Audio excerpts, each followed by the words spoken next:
Tonight is May 4th, 2026. It's a little after 5:30. You're all at Nauset High School. And so I just want everyone to make sure you have your clicker and ready to go. I think the volume, everybody appears to be able to hear me, so I'm happy about that. I've asked the non-voters, non-residents to sit in the specific section marked, so I please honor that time tradition. I also ask you when and if you come to a mic, if you could please identify your primary residence and your name, full name for everybody. So on behalf of myself, I want to welcome you to this incredible facility. The renovations are completed and the official ribbon cutting happened a couple months ago. The students of this district are extremely lucky to call this place their high school. And that is in no less thankful to you and your fellow taxpayers. And as a father of a 16-year-old that goes to Nauset High School, I think he knows how extremely fortunate he is, and I'm assuming his classmates do as well. So thank you. Town Clerk Linda Sassy has advised me that we have a quorum, and I always get, how do you figure a quorum? So the quorum is 5% of the registered voters that will be for our town election on the 19th. And tonight's number will be 246, so we have a quorum. What's that? But we have a quorum. Yes, yes. So my name is Scott Carey, and I want to thank you for electing me moderator of this wonderful town. I'm honored at the confidence you've placed in me to preside over this meeting and to ensure the process is fair and just to all participants and citizens. On this beautiful Cape Cod day, the tradition of town meeting is here. I am happy you've chosen to spend part of this evening with us, and we will debate the issues of the town, the budgets, the rules and regulations that govern Eastham today and into the future. On behalf of the Select Board and our town administrator, I welcome you. Today, as always, my main goal is to ensure a lively debate on the articles before us, and I ask from the bottom of my heart you treat your fellow citizen with dignity and respect. I do want to remind everybody that the search committee is looking for citizens to join over 20 committees with openings, and they are really the backbone of this town. You don't hear about them often, but there's conservation in the library and the school committees and finance, zoning, planning, so on and so forth. So there's a place for you. I also wanted to mention that I was asked to remind people as we are getting closer to Memorial Day weekend. Monday, May 18th at 10:30, volunteers are welcome to join at Evergreen Cemetery and put up flags for the veteran graves. That is rain or shine at the gazebo. Again, Monday, May 18th, 10:30 in the morning, and that's Evergreen Cemetery, which is on the highway. So hopefully that works out for some people. Okay, I just want to remind you, if you do leave the area, please take your clicker with you. And a second reminder that nobody is allowed to vote for you. So we've gone over that. A few items for your information. You would have passed restrooms on your way in. If you do need to leave, please take your clicker with you. I'm not sure how sanitized that is, but you know, that's just it's in the notes. I just pass it along to you folks. I do want to recognize and welcome our police chief, Adam Bohannon, and many of his fellow officers that are here this evening to help us out. Chief, anything for today? Okay. And Fire Chief Lisa Albino is here, and many of her fellow officers and firefighters are here. Anything from you today, Chief? Excellent. I'm sensing a speech. It's the normal. Our normal fire prevention. Welcome everybody to this beautiful facility. I just want to let you guys know that I do have some EMS personnel here. If there's a medical emergency, get our attention and we will take care of whatever needs to be taken care of. If we have to evacuate this room, take a look right now. Where is your closest exit? It may not be the exit that you came in. So we have exits up the front and exits up the back. So if we ever have to evacuate the building, just know where you're going. Okay? Let's have a great town meeting. Thank you, Chief.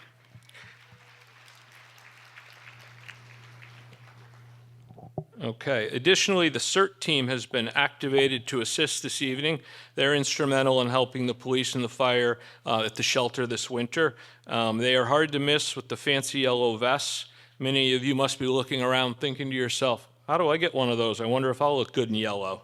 And they're also, I can tell you, you pop that thing on when you're ahead of the ice cream line, you move right to the front. So it's a little humor. I'm sure my wife will get a kick out of that. So before we get to business, a few items to address. I'd like to start with the Pledge of Allegiance. And Amy Eckman, I'm wondering if you might be kind enough to lead us in the pledge.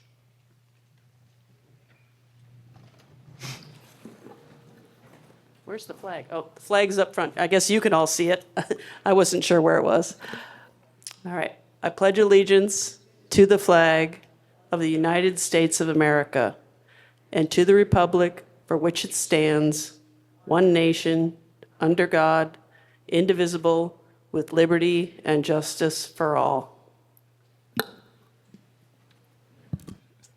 Thank you, Amy.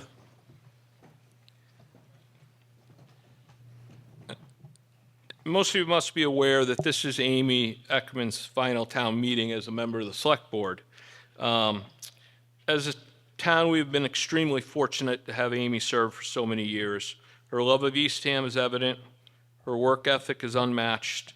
I've worked on several committees with her prior to being the moderator and learned plenty from her perspective.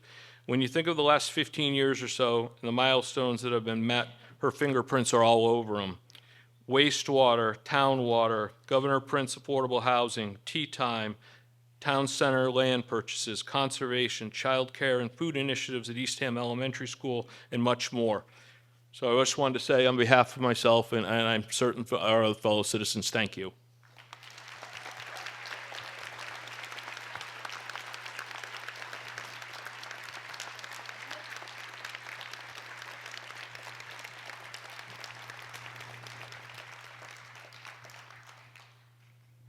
And as a moderator, I have the pleasure of appointing citizens to several committees, one of which is finance. And 3 years ago, I had the opportunity to present this young lady to my left, Mary Shaw, and it was a home run. Mary Shaw is the most hardworking, dedicated citizen I know. Prepared is an understatement.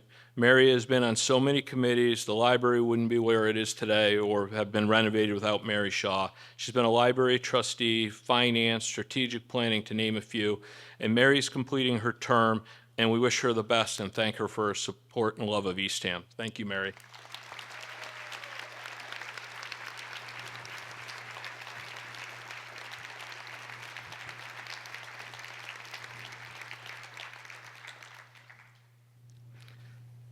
And when I say the words on the Outer Cape to somebody, and I hear the word Jackie Beebe, you get comments like, we wish she was our town administrator. Eastham is so lucky. She's caring, she's smart as a whip, knowledgeable on fiscal and governmental policy, committed to Eastham, a visionary, driven, and what a communicator. It makes me extremely sad and jealous that she's retiring. But I know you and Emily are going to not ride into the sunset, so to speak, but you're going to enjoy your downtime and your happy retirement. And I think we have a little something for Jackie.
You guys.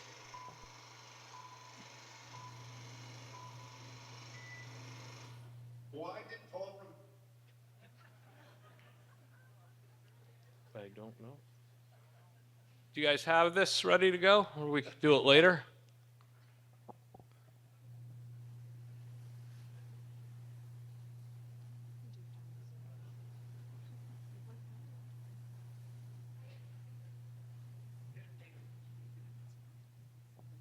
What do you say? Oh, okay. Sorry about that, everybody. Okay, so where were we? Okay. All right. First order of business is the return of the warrant. The constable has attested that he has posted the warrant as required, so the warrant has been properly served.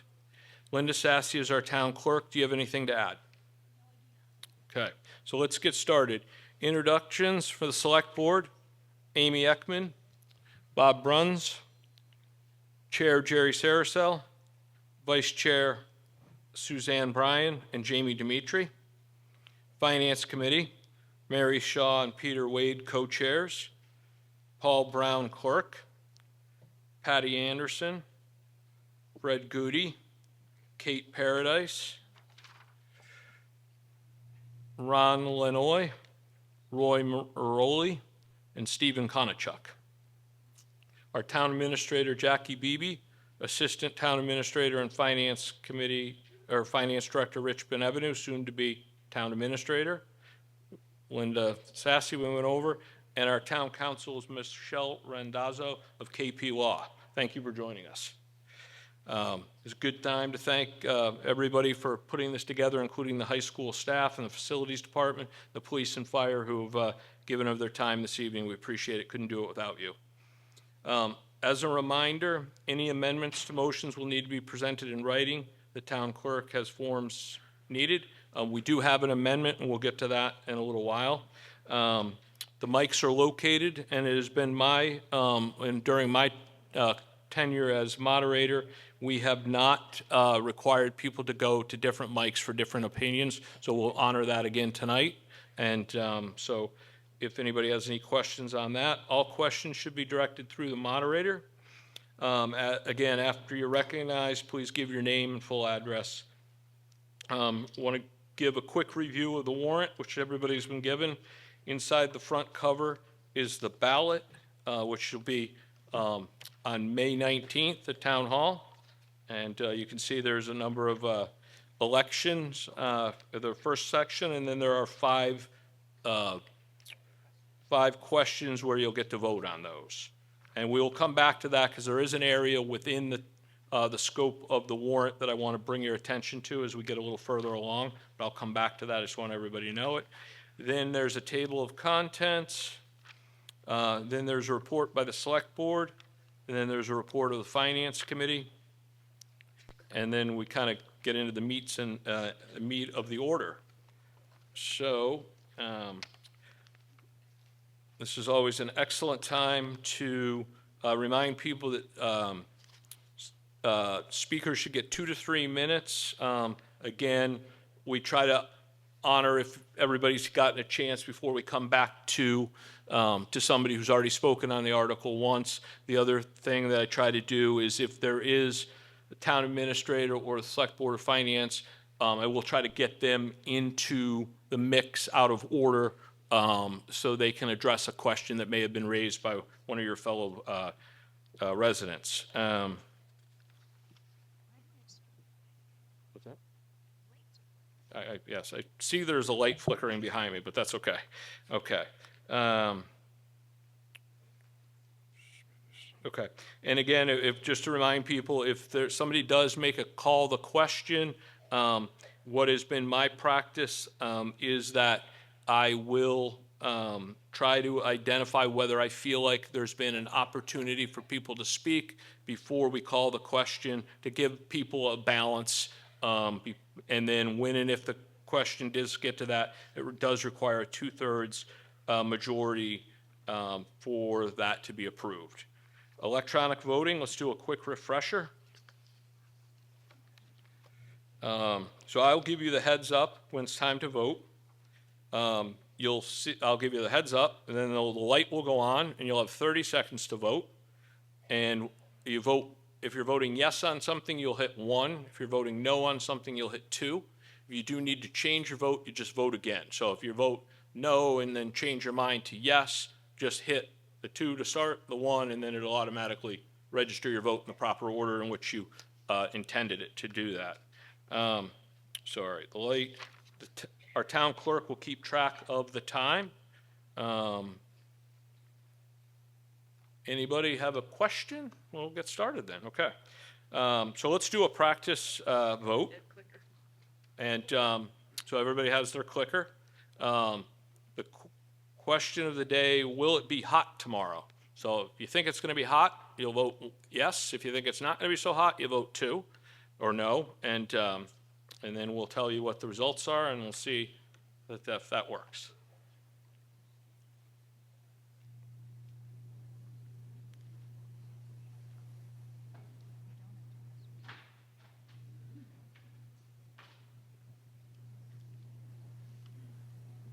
In 30 seconds.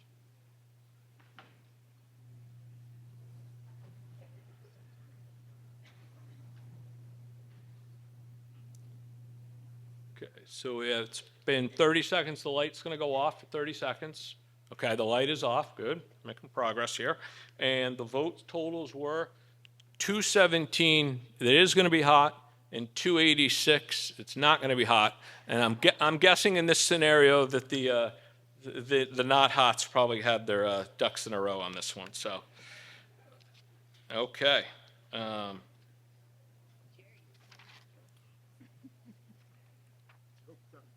Okay. All right. So, without further ado, we will get started. So, our first article. Everybody good? Okay. First article is authorization and spending limits for revolving funds. Ms. Bryan. Okay. I move Article 1 as printed in the warrant.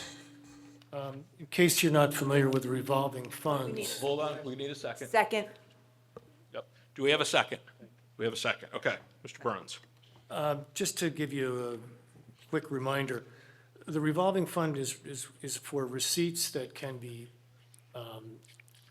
collected as long as they have a specific limit, and that's what we're voting on. We're voting on these limits. These particular types of revenue accounts do not go into a general fund. They stay in these funds, and they can be rolled over from year to year, as opposed to something where a receipt that's applied in a given year stays in that year, and if it's not spent, it goes into free cash. So there's just a kind of a technicality with these particular accounts. Okay. Thank you.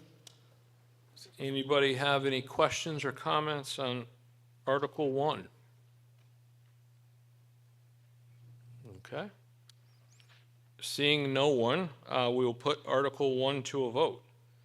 So when the light goes on, the light is on, you'll have 30 seconds to vote. Again, 1 is for an approval, 2 is for a not to approve.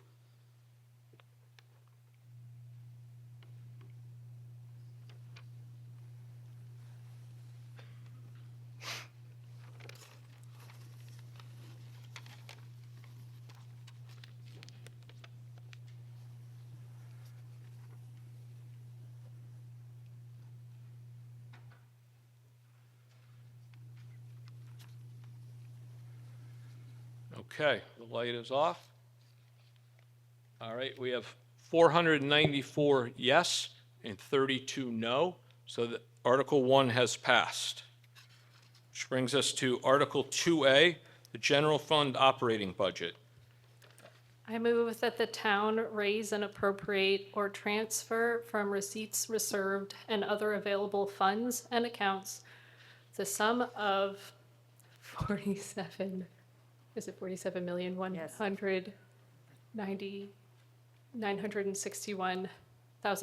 for the operating budget of the town for fiscal year 2027 as printed in the warrant, and to defray this amount, transfer from the following funds the following amounts: Ambulance Receipts Reserve Fund, $600,000 for line 23, fire salary. Ambulance Receipts Reserved Fund, $754,000 for line 55, capital lease payments. Septic Loan Betterment Fund, $20,400 for line 54, debt service. Government Media Access, $110,000 for line 3, admin, finance, and ops, IT salaries. Waterway Improvement Fund, $2,500 for line 27, Public Works, Natural Resources salaries, and such appropriation being contingent upon the passage of Proposition 2.5 override in accordance with Mass General Law, Chapter 59, Section 21C. Second. Okay, do we have a second? Second. Okay. So Ms. this, Bryan, would you like to talk to the article? yeah, this is our budget, and you may have heard we have a couple overrides. There's a general operating override in the budget to address increases in health insurance, and then hauling fees from the transfer station. This budget also represents some overrides for the elementary school and the Nauset Regional School District. And then most notably, I would say, is our collective bargaining agreements. Every 3 years, we negotiate with our unions. And this article, if approved, would fund our expected salaries for our major unions, which include police and fire. And having gone through the process, we realized that our staff was not paid adequately, and we are one of the lowest in the region for some of these contracts.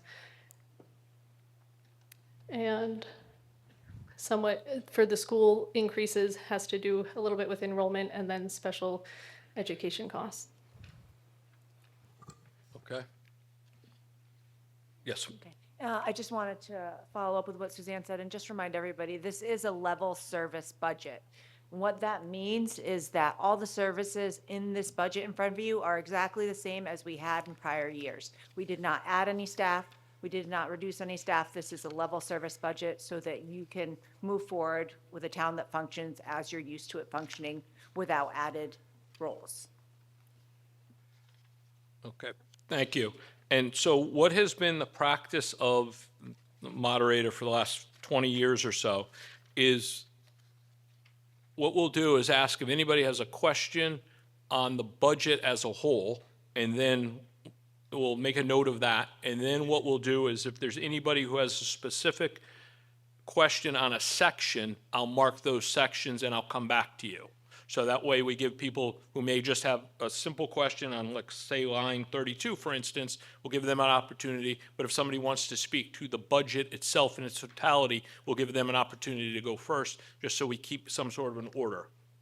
So I will keep track of anybody who has a question. So we'll start with this gentleman. Do you have a question for the whole budget or an individual area?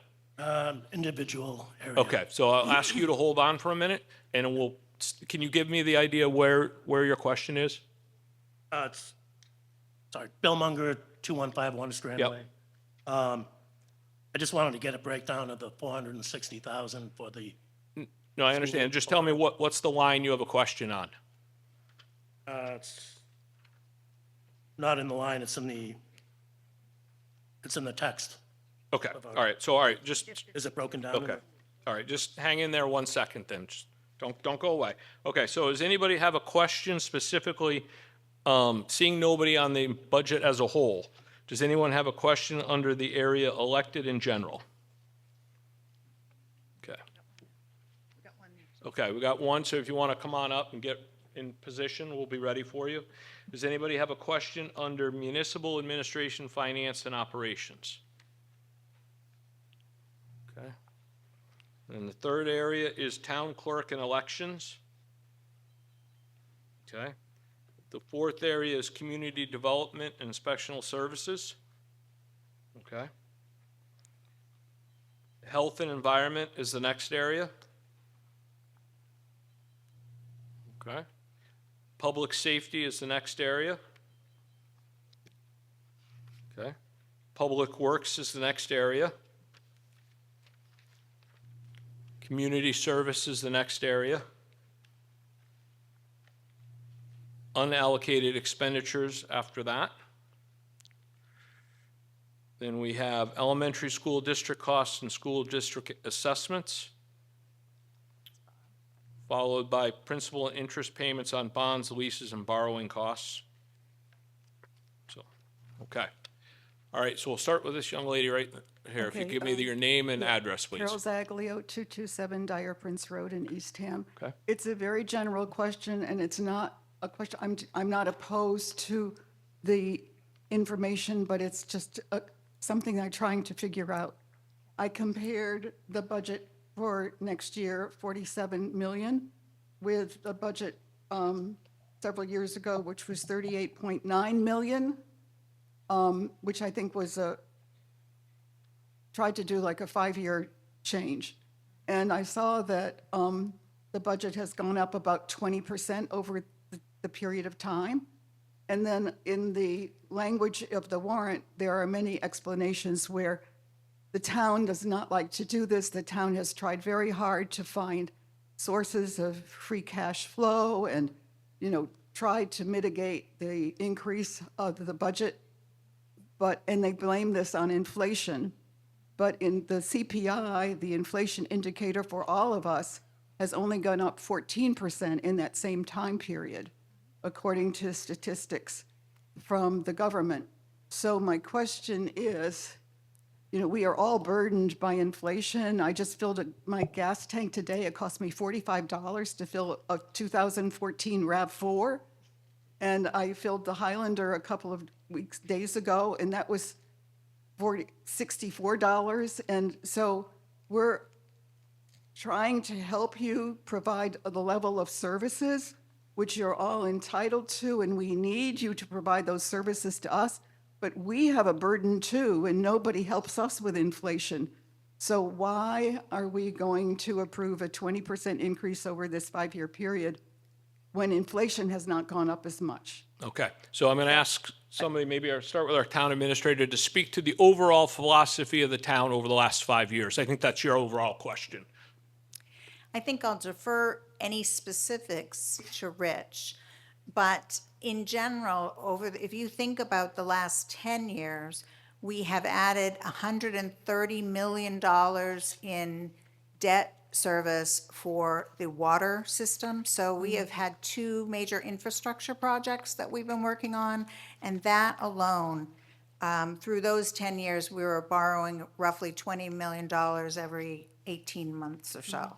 So that is primarily where the difference between regular inflation and 20% comes in. Well, I just tried to keep it to a 5-year period because who can figure out 10 years in it, Well, unfortunately, though, we do vote for things that we pay for over time, and I think water is one of those things, and we certainly have borrowed in the last 5 years for water and So are you asking for this funding because you don't want to lose your debt rating on No, your bonds? We're asking for this funding because, like anyone else, we want to provide the same services. We don't want to cut our services this year, and the services cost more. So it's just, just like going to the gas station, as you said, you don't have the option of saying to the gas station, I'd like to pay $3 for this rather than $4.50, and neither do we. So we have expenses that are going up higher than inflation, like healthcare costs and different things. And those are highlighted in the budget. You Yes, can I see saw them. that, yeah. Yeah. Yeah.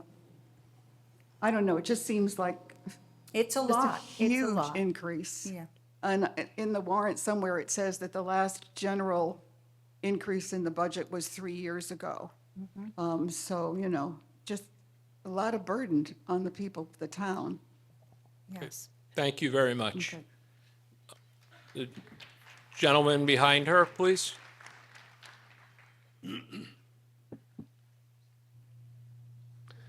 Again, I just wanted a breakdown of the 460,000 for the. Bill, would you just mind stating your name and address again? Sorry.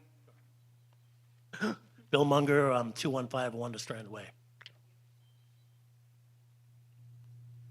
So it says that it's largely attributable to significant increases in special education costs and placements. Can it be broken down any more than that? Oh, specifically the special education portion of the budget? Is that, I'm trying to, I guess I'm just looking for a more defined explanation of the 460,000. okay. It is attributed to special education. So what happens in the elementary school, and it could really just be a handful of students. Some years we have 2 students, some years we have 3 students, some years we have 4 students that require a significant amount of educational services that this elementary school can't provide on site, and they require a residential placement at an outside school. And those placements, which we're required to provide by law, are very expensive. And so, for example, not only do we have to pay the tuitions to go to, say, the Riverview School in Sandwich, we have to provide for transportation to and from as well, just like we would for any other student that doesn't need special education services. So last year and this year, we are at a higher level of students that need these special education placements, and that truly is the largest driver of that 460,000, if not all of it. Okay, thank you. Thank you.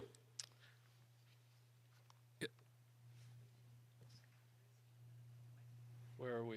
Oh, okay, let's go with this gentleman first, please. Herb Davis, 720 Schoolhouse Road. My main issue is Can you get a little closer to the mic? We're having trouble hearing you. closer to the mic. Yeah. Is that, can someone check to make sure that mic is on, please? Okay. The light is on.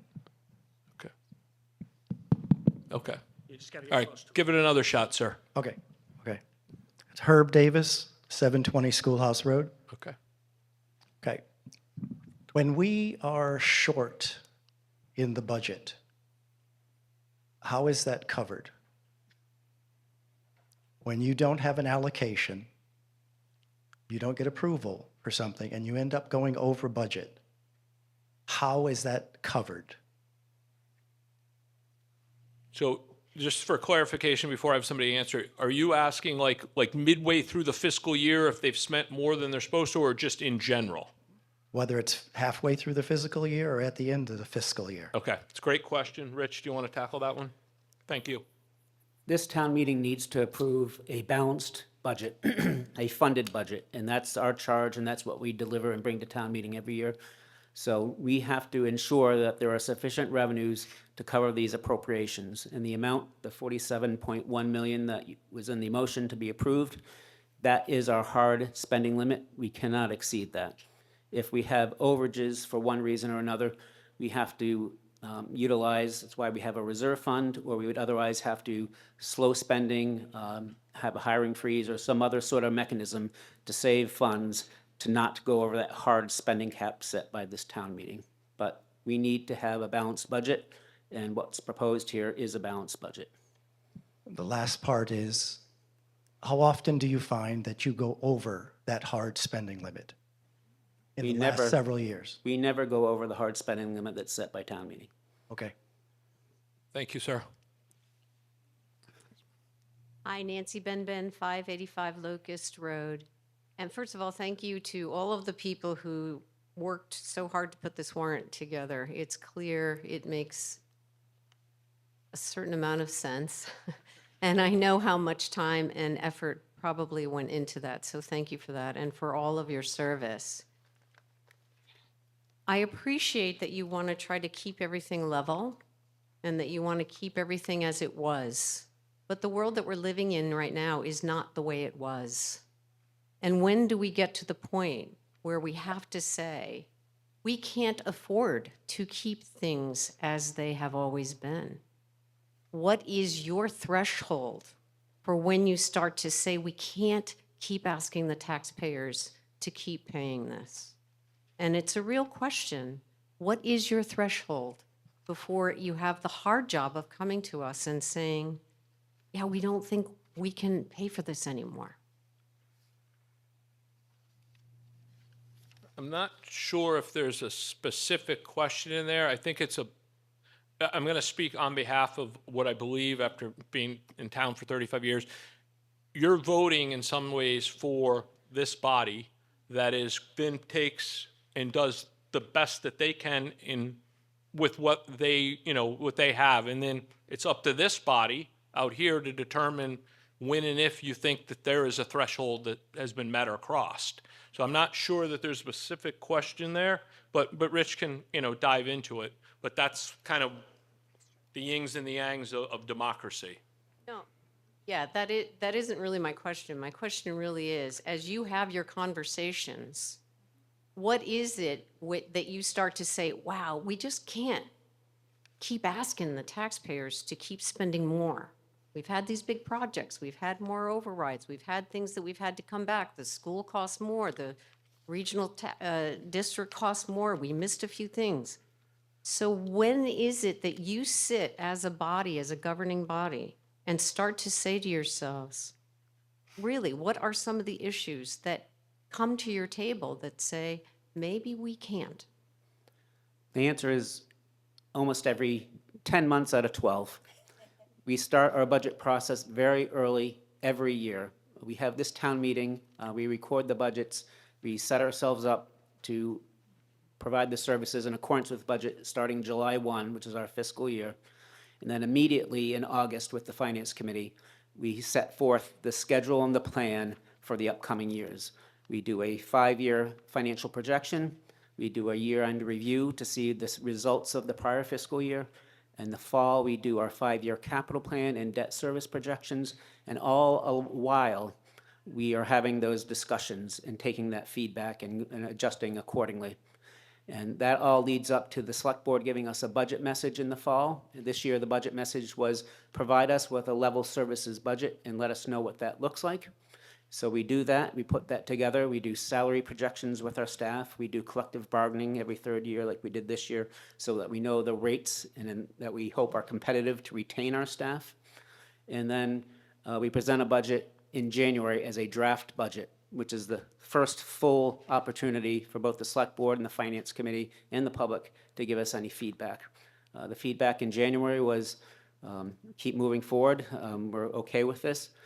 So we developed the budget, and the finance committee meets every week with every single town department between the end of January and through March, including the schools, to fine-tune the budget and make any final adjustments. And we have all those discussions at that time as well. And we do a final presentation in March at a publicized budget hearing, which we did again this year. And when we get through that budget hearing, we have the final chance to make adjustments and get our feedback from the select board and any further direction from the public.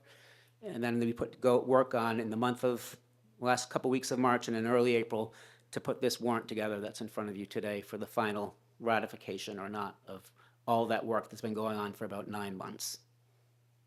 Thank you. Thank you. Great question. Hi, Tom Wright, 95 Quaison. My question has to do with, at what point do you figure that you've taxed us enough? And I don't mean to be flippant about it, but the truth is, every time we turn around, and that lady who did her homework, she said 20% in 5 years, that's a lot. And you attributed it to the fact that we had water problems, but we had votes on those things too. And we voted against those many times. Now, you built it, and it's big, and you want us to pay for it.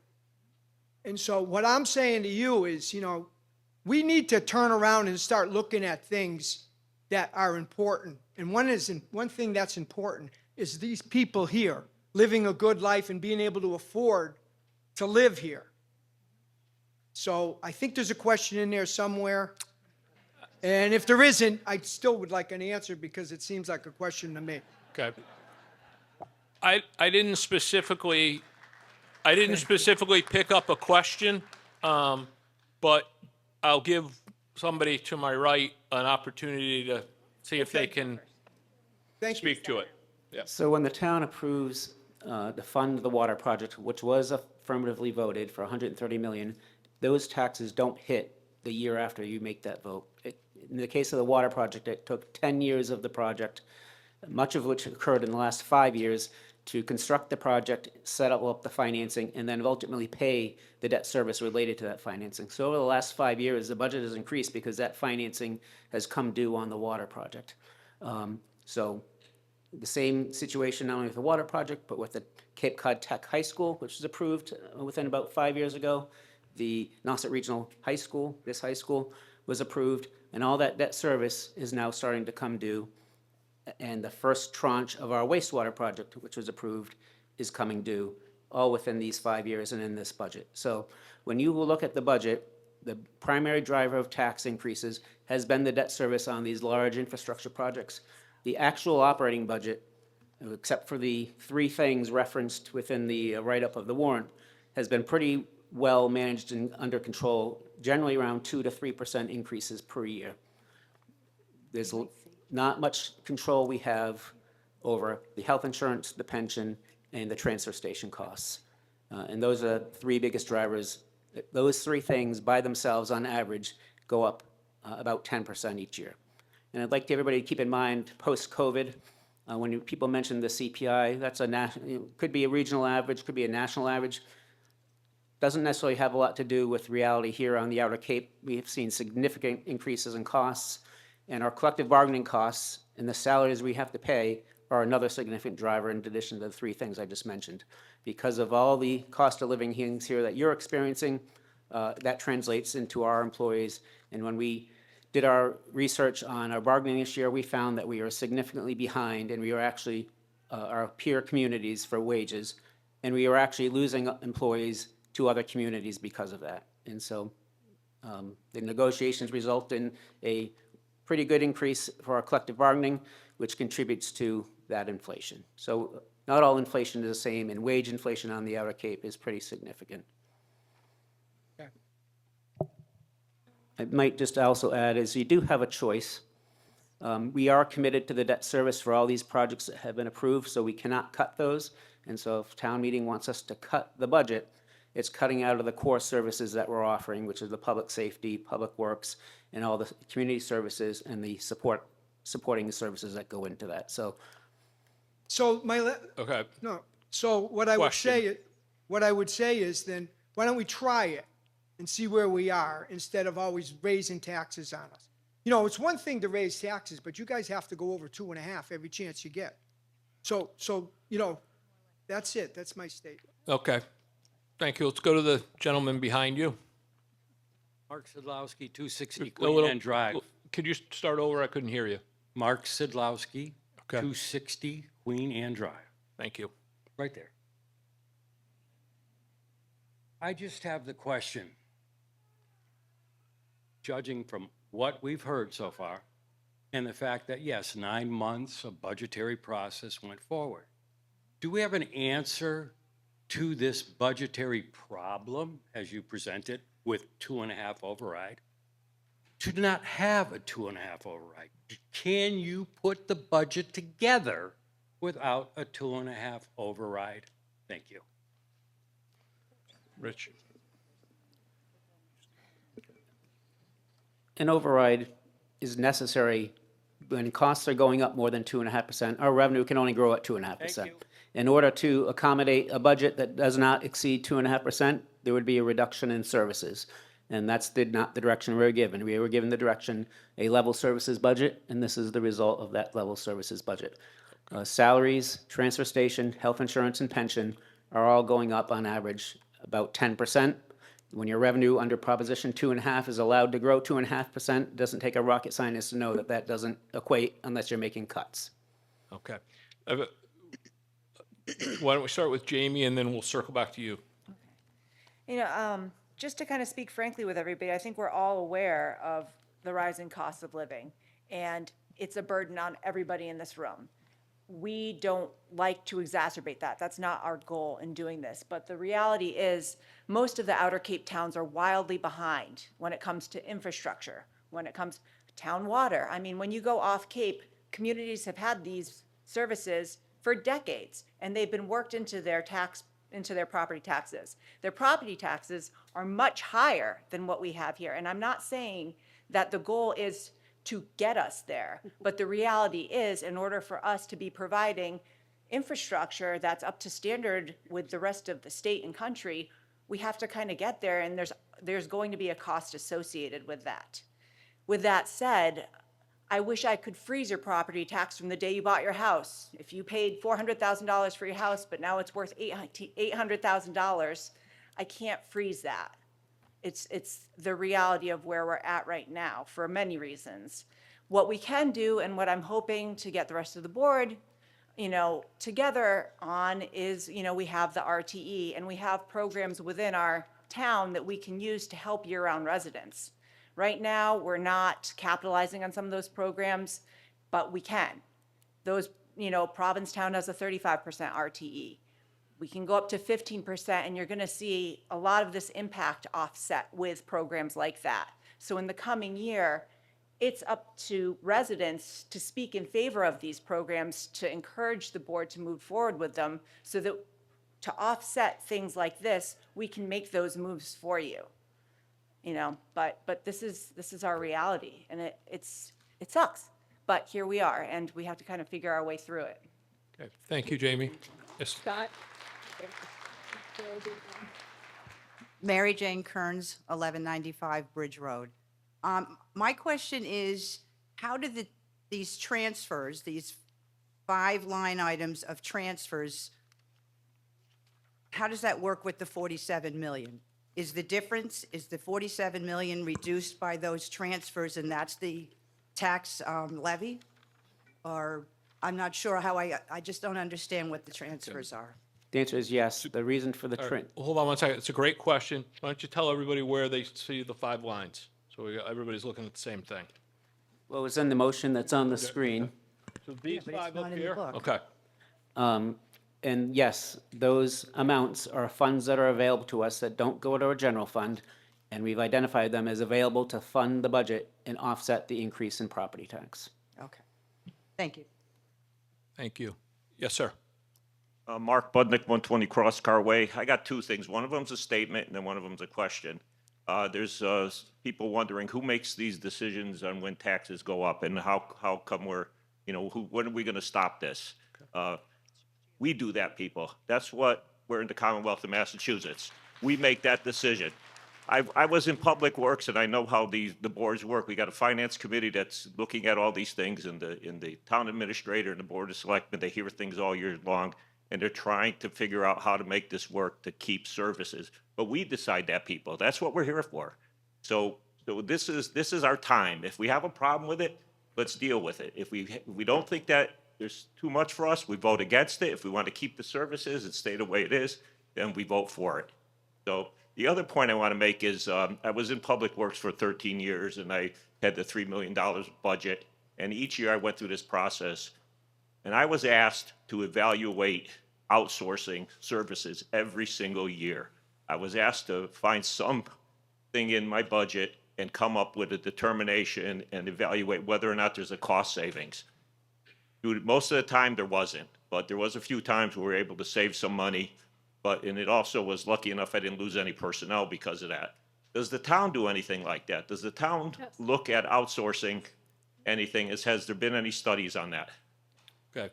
Thank you very much. So the first part was the statement. The second part was the question. Does the town do any? Okay. Anybody want to touch base on that?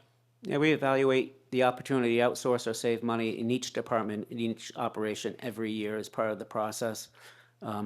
Generally, as you indicated, what we find is it's not cost effective, and especially here on the Outer Cape, it's become more expensive for outside contractors to come on board.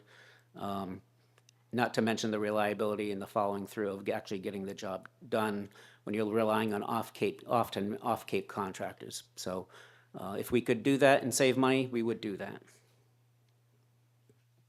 Thank you. Yes, sir. George Taylor, 10 Chris Lane. I had a similar comment to the gentleman ahead of us that if 2/3 of the people, if we don't approve the budget, then that's when the threshold is. Somebody asked earlier about what the threshold, it's up to us. If we decide that the threshold is too high, then we will vote against the operating budget. I think it's as simple as that, and that's what democracy is all about. And just to clarify, it is a majority vote. Sorry, Yeah. my mistake, sorry. Yeah, no worries. Hey, Scott, can I make a comment? you have something? Yep, go ahead. Yeah, so I wanted to bring everyone's attention to the back of in the warrant on page 11, and it says, if this override does not pass, the town will need to hold a special meeting to adopt a contingent budget that reflects reduced spending impacts could include reduction in staffing for public safety, public works, community services, and support services, reduction in family support package and human service programs, reduction in municipal services and programs in the COA, library, and recreation, reduction in staffing of the elementary school,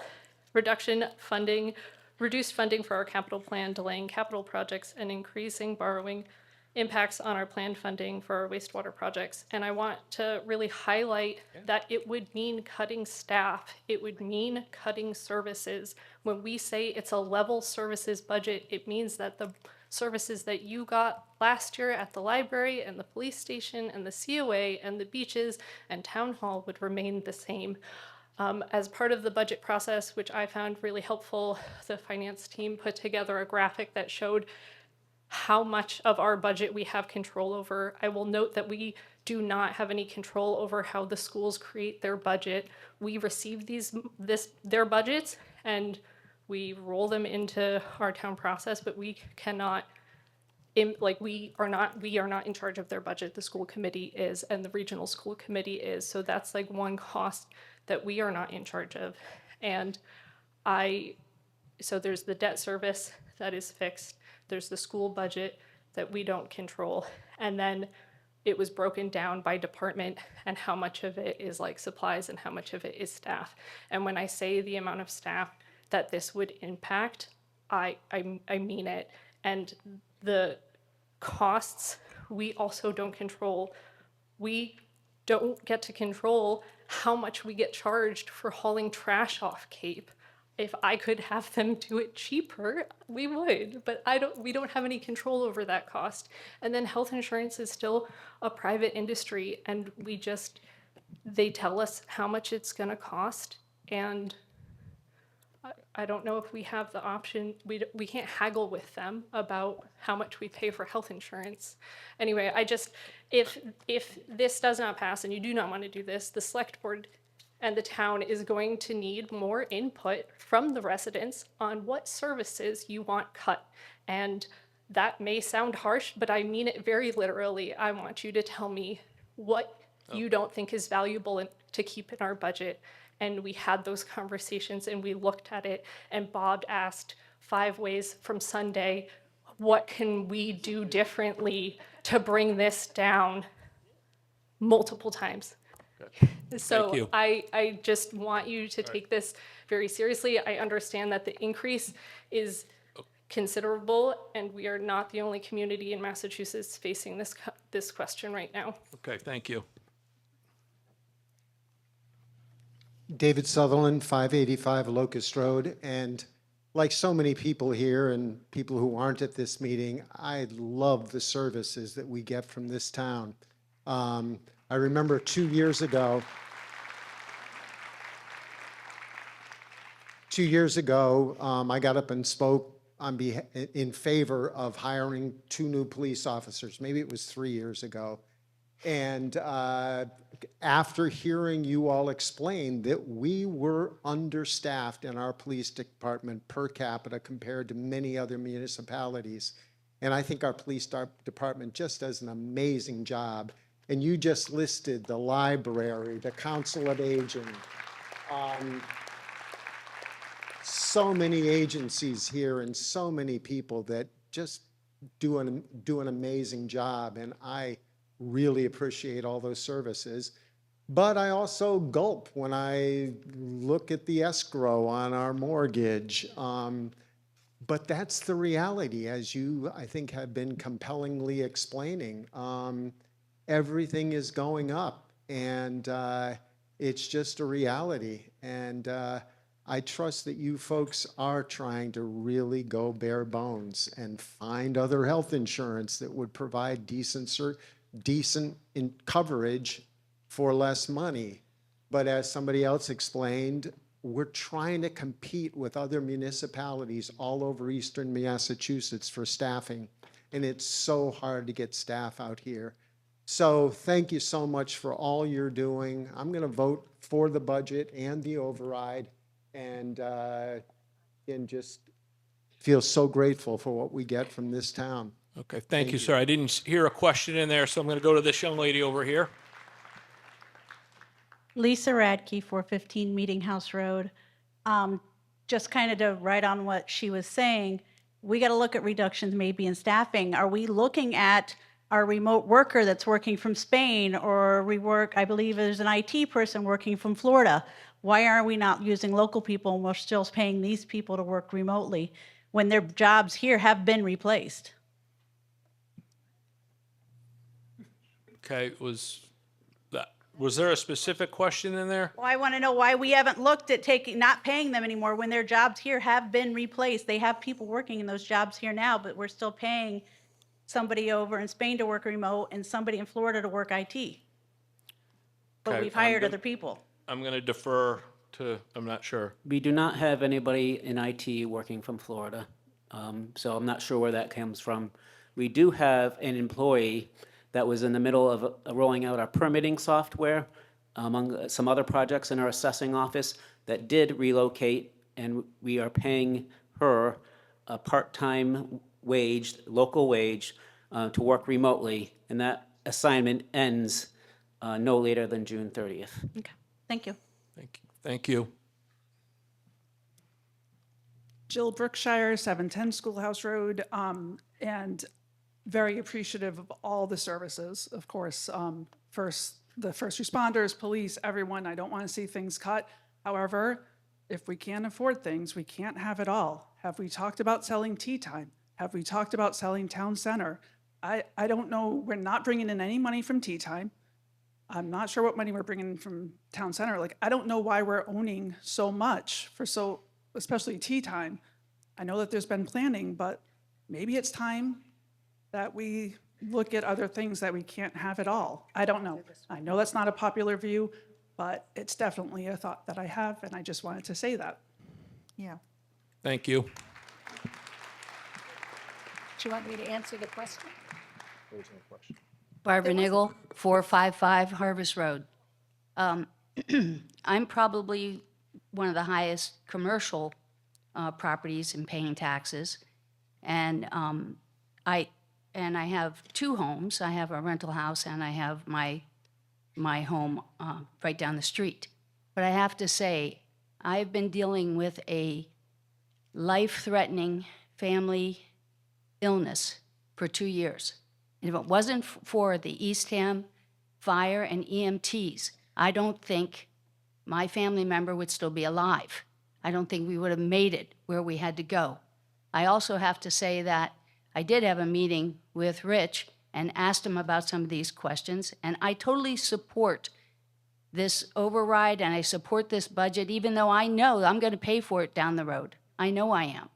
And that's okay, because it's not acceptable to me that we would lose our police and fire in any way. We need these guys. And I hope none of you ever have to deal with this and have to depend on them. But I do have to depend on them to keep my family member alive, and I hope you vote for it. Thank you. Thank you.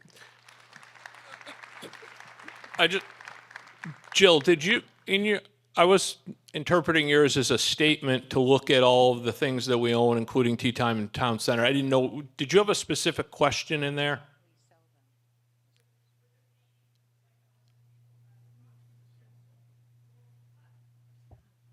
So the Quick answer. okay, so we have okay, thank you. So Go ahead. why can't we sell them to make money? And of course, we could sell them and we maybe could make money, but that would be a one-time piece of money. And this budget has to be raised every single year. So unfortunately, pre-COVID, we bought some of those properties.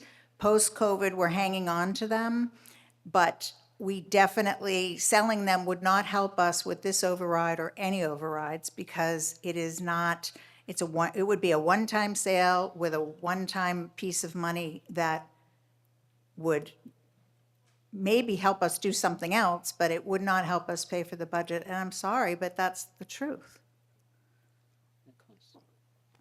And we also, I mean, taxes, when we developed Nauset Green, we started to get tax revenue from Nauset Green, and we will develop Tea Time, and we will get revenue from it. But when we Stop and Shop owned it, the taxes were about $10,000 a year. So that would not dig us out of the hole that we're in. And there's a question that I've gotten a couple times on Tea Time, Town Center Plaza. The cost in our budget impacts our tax rate by less, it's a fraction of a penny. It's not even half of 1 cent. Okay. Jill, I hope I didn't, okay. I know because your husband's twice the size of me, so I want to be real careful. And you're my friend, so I got to be, yeah. This young lady right in the middle, please. Leanne Smith, 35 Walker Road. Perhaps this is a tongue-in-cheek question, but are we getting any money from the feds or the state to help us with this situation? Quick question, Rich. We do not get any operating money from the federal government. We do get a very minuscule amount of state aid. It contributes about 2% of our overall budget from state aid. We are among the lowest recipients of state aid around, and that is a subject of a pretty extensive report that was issued last fall indicating that, let me take one step back, over 20% of the communities in Massachusetts are asking for an override this year, and this report addressed that. And the report indicated that over the past 30 years, basically since the beginning of education reform in 1993, the promises of state aid to help local communities has not been maintained, and has incrementally over the last 20 to 30 years, the burden has fallen more and more to the local towns and the local taxpayers. And everybody should keep in mind that 88% of our budget is funded by property taxes, and 98% of our property taxes are residential. We do not have a commercial core.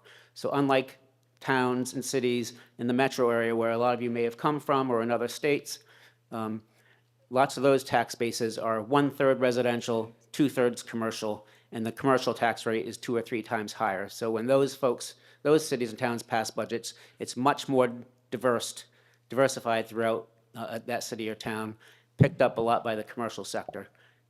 In Eastham, our residential taxpayers, it's all on us. Thanks, Rich. Gentleman in the blue. Donald Toyant, 190 Sparrow Road. I'd like to speak in favor of the operating budget. Seeing in the explanation that the added cost on the average tax bill is $306, I understand we all have rising costs, but I think that's something that should be manageable. I think that we don't want to lose the services that we have, the police, the fire, the school teachers, the town office staff. If you go down the road of eliminating those, you will feel the pain from that. It's also kind of embarrassing to hear that we're on the lower end of how we're paying our employees. We talk about affordable housing. Those are the type of people we're trying to help fund their housing situation. And we call it workforce housing a lot of times. So you can't have it both ways. You can't complain about affordable housing and then underpay your staff at the same time. Thank you. Hi, Tom McNellis, 380 Cooksbrook, and with recognition of the really hard work and agonizing work that went into this budget and appreciation for the great conversation and heartfelt comments tonight, I'd like to call the question.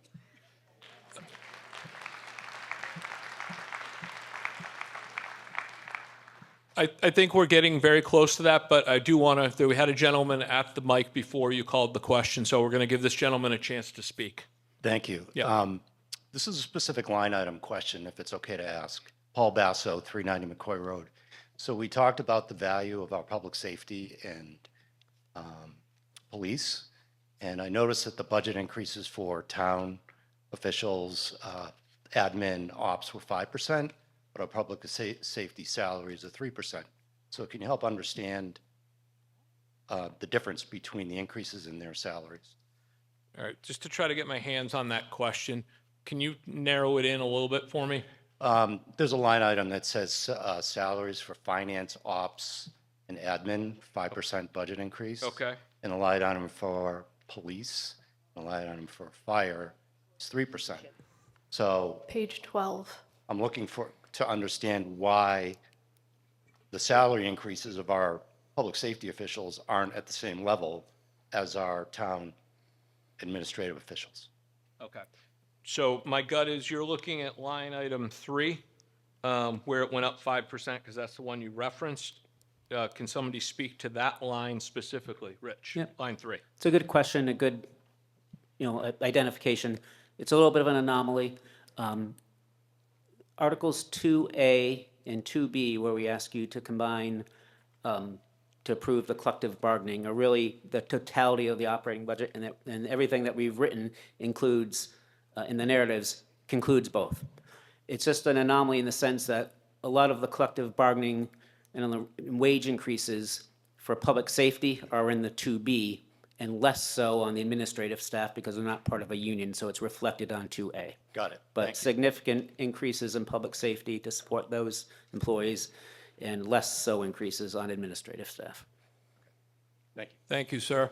Okay, so seeing no one else at the mic, we do have a request to call the question, which we will vote on. That'll take a 2/3 majority to call the question. Yes? Yeah, call the question. Yeah, okay, that's all right.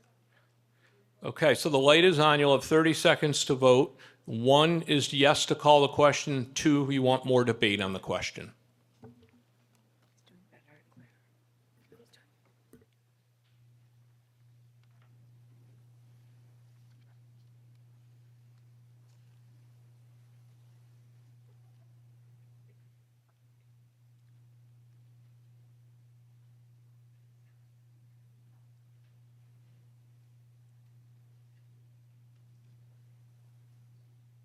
Okay, so the calling the question has passed. 511 are in the affirmative, 27 are in the negative, and that eclipses the 2/3 majority needed to call the question. So with no further ado, we'll move to voting on the article, Article 2A. So 30 seconds. All in favor, 1. Anyone opposed, 2. And it is a majority vote.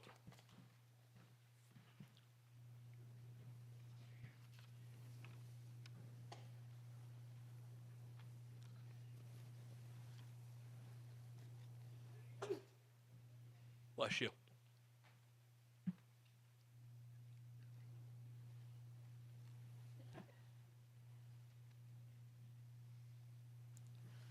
Okay. Article 2 has passed, 437 in the affirmative, 106 in the negative. So we'll move on to Article 2B, approve and fund collective bargaining amendment. I move Article 2B to approve and fund collective bargaining agreements as printed in the warrant, and such appropriation being contingent upon the passage of a Proposition 2.5 override in accordance with Massachusetts General Law, Chapter 59, Section 21C. Okay, Second. We have a second. Second. We have a second. So here's where the police, fire, town employees, DPW, and all the other union members get their increases. That would then come up to about the level that you see in the municipal side. As Rich stated, it's imperative that we keep competitive. These increases wouldn't bring our employees to the highest paid in the area. We'd be in about the top third at the start of the 3-year contract. And at the end, we'd probably be about in the middle of the pack as far as salaries go. So it isn't like we're going to pay our employees the top of the top tier, but they do need to be competitive. Otherwise, we will lose people. It's hard to hire people, to find people that could afford to live here, as you know, so. Thank you, Amy. I just want to bring to everyone's attention, I always find that when I have a question or a thought on something that somebody else may have the same thought in the audience. So Jackie and I were talking before. So as you see in Article 2B, you'll see the 1,575,000. That money is noted in your Article number 1 on the warrant. So So just so if you were ever curious, well, where's that, where are we voting on that?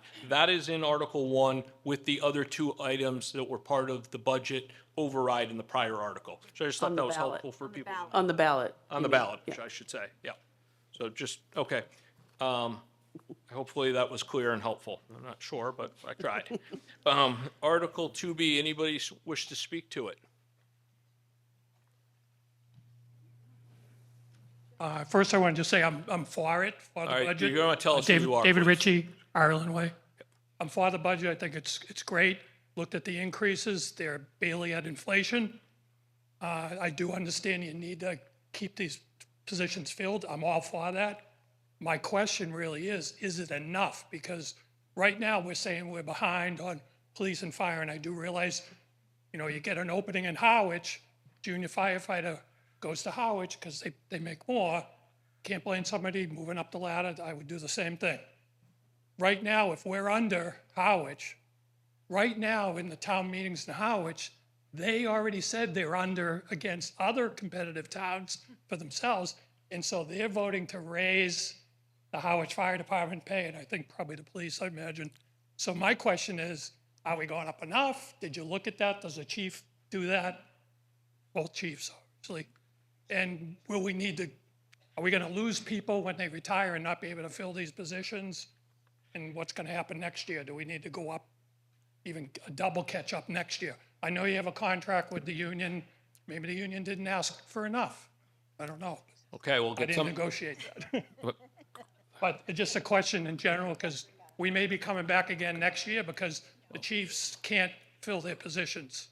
All right, thank you, Dave. We'll have somebody try to wrap the So- collective bargaining into a not coming back next year. The answer is yes, it's enough because it's what we've agreed to, and these are 3-year agreements, so we'll be living with this for 3 years, and similar to what we did 3 years ago, if this budget passes and the associated override passes, we know we'll have the funding available for the next 3 years to fund this contract and won't need to come back for an override because of these contracts within the next 3 years.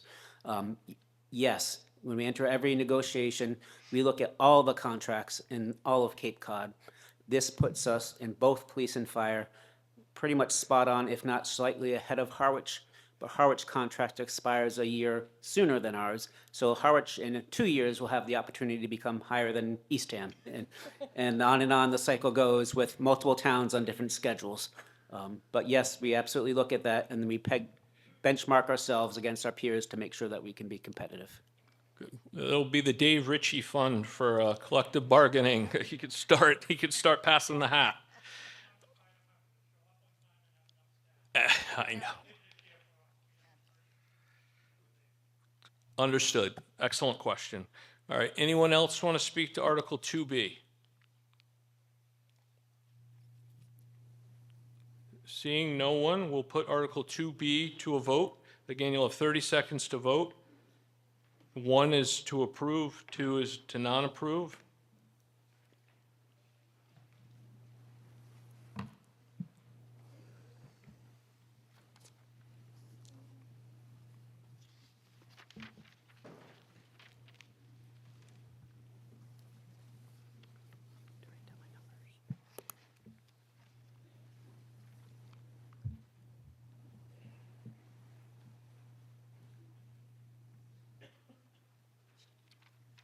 Okay, Article 2B has passed, 480 in the affirmative, 62 in the negative, so it meets the majority rule.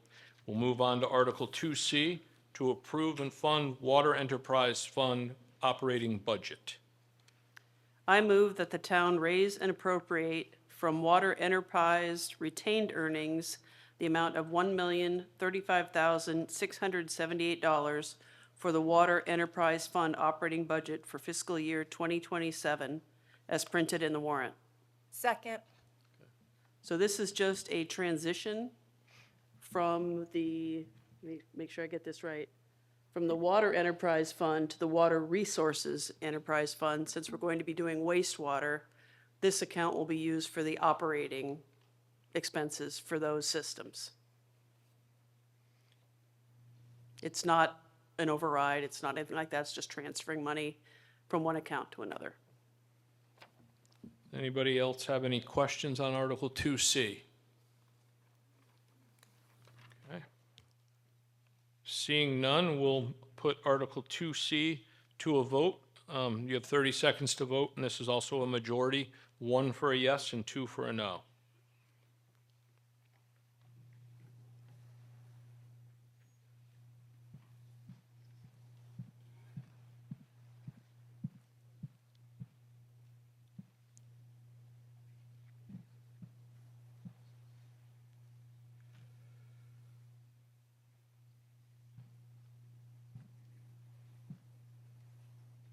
Okay.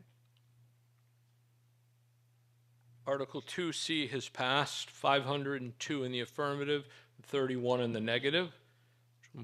Move along to Article 2D, as in David. Consider funding the operating budget service enhancements not included in the operating budget. Scott, I believe we're breaking this one up, so. We are. 2D, A, B, and C? Okay. I'll start. I move that the town raise and appropriate $37,500 to increase the operating budget to add Council of Aging program staff to fiscal year 2027 operating budget. Such appropriation be contingent upon the passage of Proposition 2.5 override in accordance with Massachusetts General Law, Chapter 59, Section 21C. Second. Okay, so we have a first and a second. And so if you're looking at this again, just for a helpful hint here, A, B, C, and D are also on the ballot in order after the article, which was we just spoke about a minute ago. Right. I'm going to talk on something for all of 2D, so I don't have to repeat this on 2B, 2C, and 2D, C, D. You're going to speak into So here's ballot, where we go. all 4 of them at once? Okay. No, Go ahead. we talked about a level service budget, which we asked staff to prepare. These 4 items in 2D, A, B, C, and D, were items that were rejected because they were more than level service. But in looking at this, these items were viewed by many to be worthy.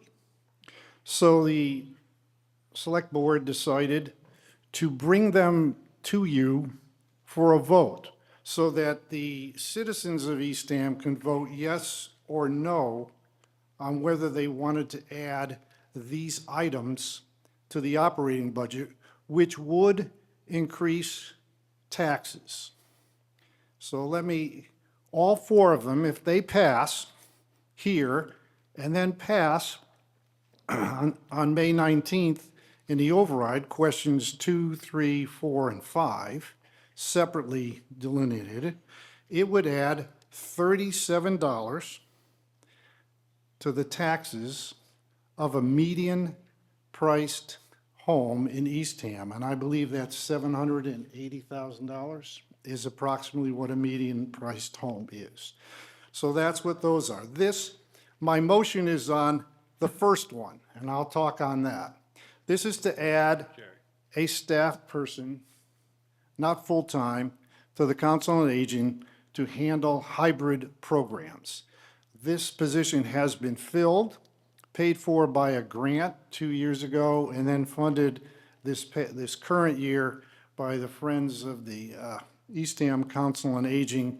They cannot continue to do that. And so that's what this adds.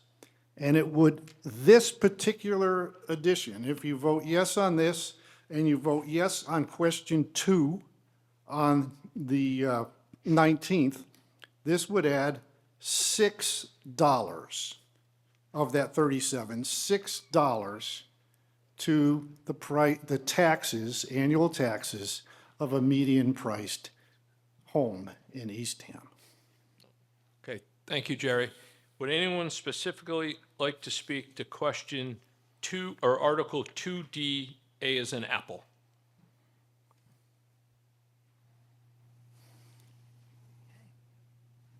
Okay. Seeing none, we will put Article 2D, A as an apple, to a vote.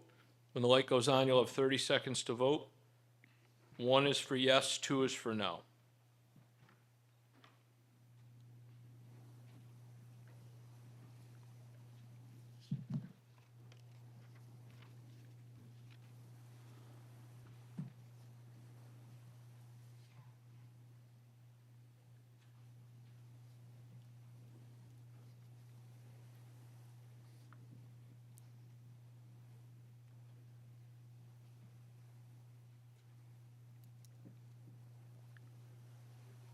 Okay, Article 2DA has passed, 417 in the affirmative, 119 in the negative. So again, we'll go now to Article 2D, B as in boy, add recreational department program staff. I move that the town raise and appropriate $87,500 to increase the operating budget to add recreation department program staff to fiscal year 2027 operating budget. Such appropriation being contingent upon the passage of Proposition 2.5 override in accordance with Massachusetts General Law, Chapter 59, Section 21C. Okay, do we have a second? Second. Okay, we have a second. Anything new, Jerry, on that? Yeah, this is for the Recreation Department to add a full-time position. And one of the things that this will do, many things, the Recreation Department does a lot of things. One of the things, an example of what it will add, is that they run the after-school program at Eastham Elementary School. And state law requires so many adults per child for this program. And the staff is not large enough to fully allow every child who wants to be there every day to be part of this program. And that's one of the things that this, adding this individual will do. But again, this item will add to the taxes of a median home in Eastham, $13 a year. Thank you, Jerry. Would anyone else like to speak to Article 2D, B as in boy?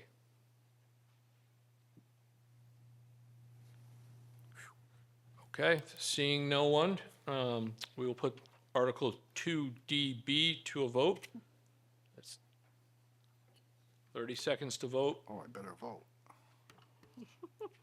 I'm bad. It's a long 30 seconds. At least I had time.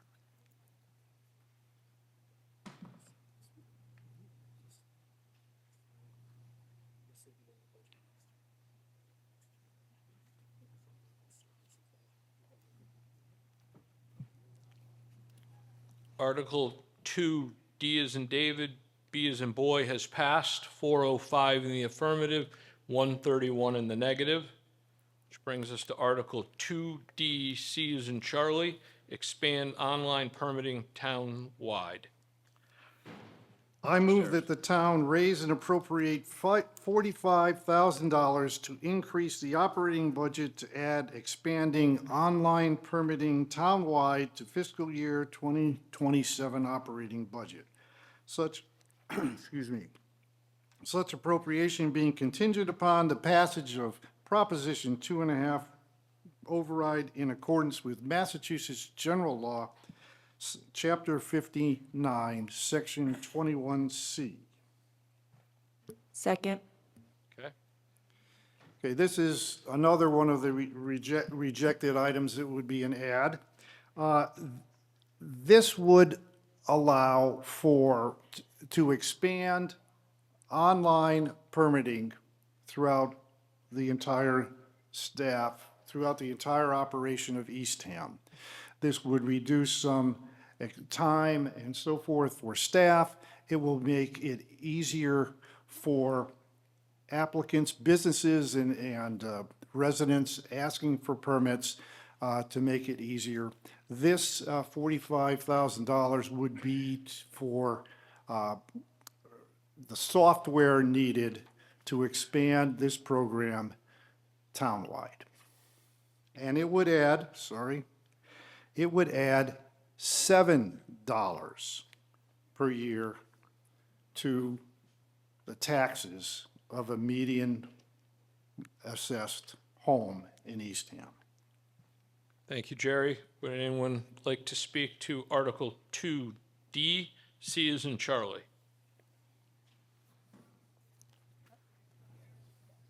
Yep. We'll start with this gentleman over here, and then we'll come to the middle. Charles Wilder, 170 Thorn Road. I see that the Select Board voted for it and the Finance Committee voted against it, and there must be a good reason for that. I understand that the license would be a general license, whereas now you're only paying for 2 individual licenses. Seems to me that would streamline the whole process and maybe reduce costs within the town. So please, I will ask the finance, thank you for your question. I will ask a member of the Finance Committee to give us some thoughts over at Finance. Mary Shaw, 850 Schoolhouse Road. The Finance Committee did not vote against it. We abstained. And we abstained because we felt that the taxpayers needed to make their own decision on each one of these articles rather than putting it into the general operating budget. thank you. I see you did. Yeah, abstain. 108 on C. Thank you. Scott? Yes, ma'am. Sarah Clark, 60 Malls Pond Road. Does this cover just licensing, or will OpenGov be doing the build-out of the permitting for all of the other departments? This is for the licensing. We are lucky to have on staff personnel that will be able to do a substantial part of the build-out, so only a limited amount of money is needed for building out OpenGov, which we already have within a prior article. So this is just for licensing. Okay, so it doesn't cover any of the support costs or GIS costs that are associated with OpenGov? Are you planning on adding any of those, or are those already included? We already have that in-house on staff. Okay, thank you. Thank you. Yes, ma'am. Hi, Carol Zaglio, Dyer Prince Road. I think it's similar to what her question was. I just did not understand what this online permitting process entailed. And I'm still not sure. You're saying licensing, does that mean like if I have a dog and the dog needs a license? Is that the kind of licensing you're talking about? That's a great question. Could somebody specifically hone in on what this permitting? So anything that requires a permit or a license in the town of Eastham, currently, building is largely online now, but previously, everything was a paper manual process, and you came into town hall and you exchanged papers, and it would have to be validated and checked. By doing it online, people can do it 24 hours a day, 7 days a week, any day of the year, at their convenience from their home, and it has built-in validation and built-in checks and built-in workflows. So it makes it much more convenient for the applicant, and it makes it much more efficient for our staff to process. And so that's what we're trying to do. A long-term basis, this will save us costs in staffing and then on our operation. So just a hypothetical, say a property owner wants to build something and they need the Conservation Commission, so they submit a notice of NOI. Does that mean that that will be submitted electronically? And that all the related paperwork that follows with various discussions with conservation will also be electronic, and there will be no Conservation Board meeting about that particular proposal? No, just the application piece. You'd still be a requirement to go to board meetings and get an order of conditions. It's just the processing of the paperwork and the payment of the paperwork. Okay. And all that being said, there are from certain circumstances where we need to make it small exceptions to help an applicant that might need some additional help, and we would obviously continue to offer that as well. Okay, that, just wanted to figure out how it was going to work. Thanks. Thank you very much. That was a great question. Seeing no other questions, we will put Article 2, D as in David, C as in Charlie, to a vote. You have 30 seconds to vote.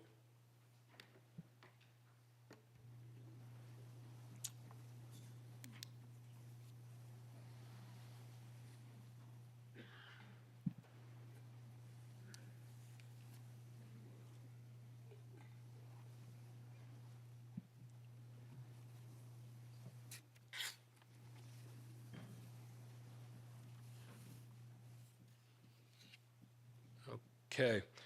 Article 2D, C as in Charlie, has passed. 396 in the affirmative, 131 in the negative.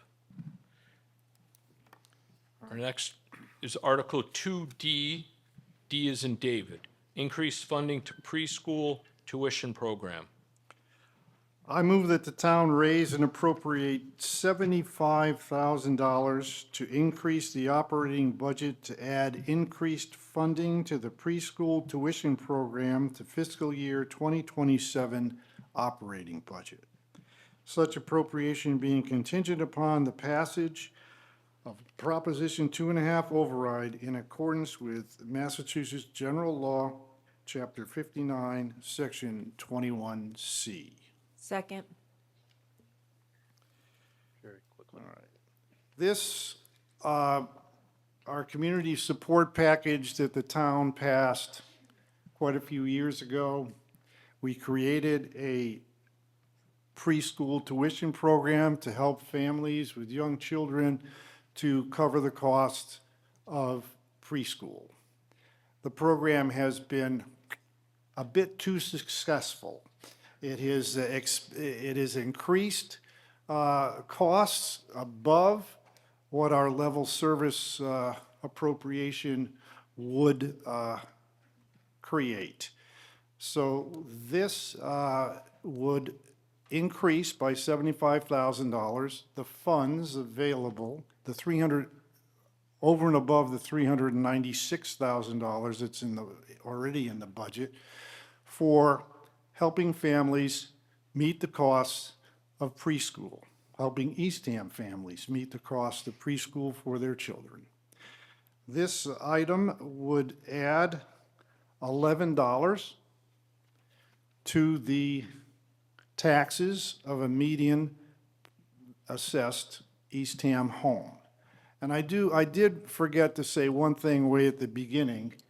This is a rather novel approach as far as my experience with Eastham, from a select board bringing these types of rejected items to you for votes, which is why you look at the recommendations from the select board and from the finance committee, that you see a lot of abstentions, because this is kind of novel.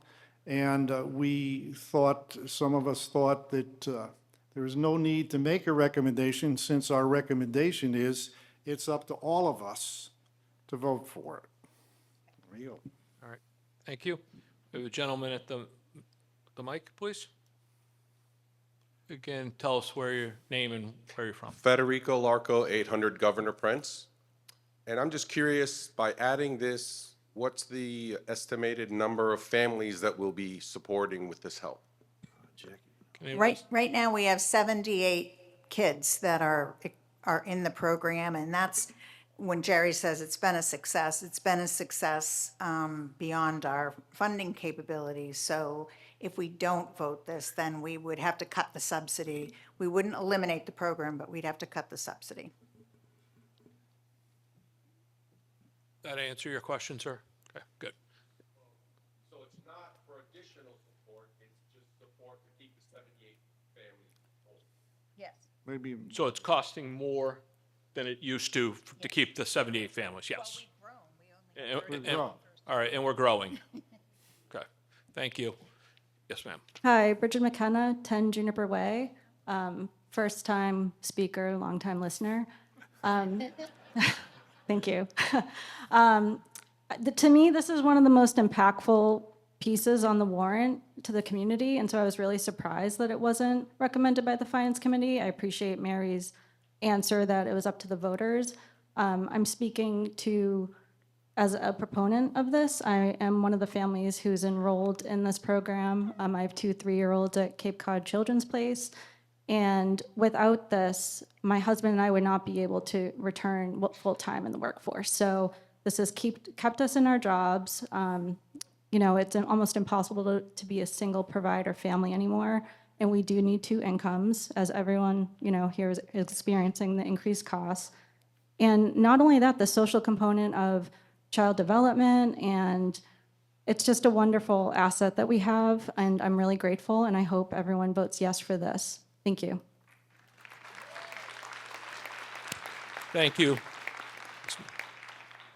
Hi, I'm Amy James from 80 Meggs Lane, and I'm seconding what Bridget says. I am a mom of a 3-year-old who is benefited by this program. We wouldn't be able to live here if we didn't have the support that this town provides.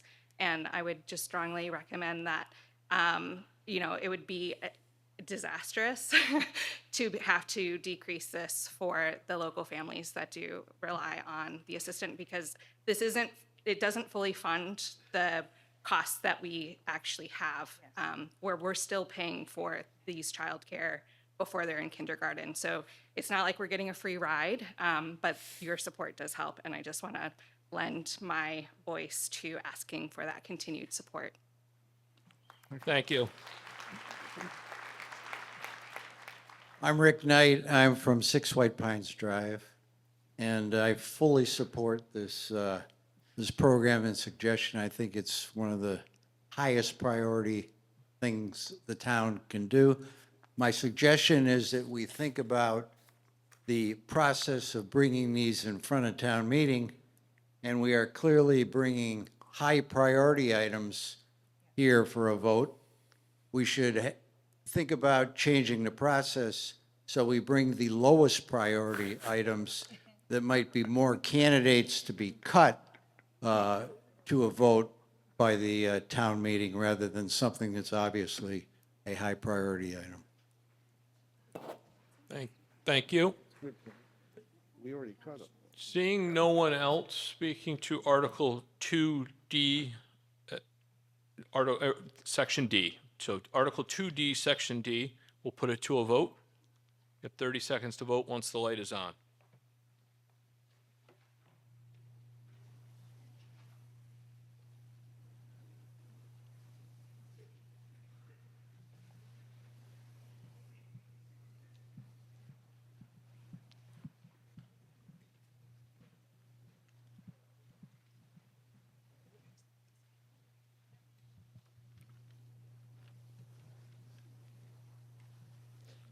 So Article 2D, Section D, as in David, has passed, 456 in the affirmative and 61 in the negative.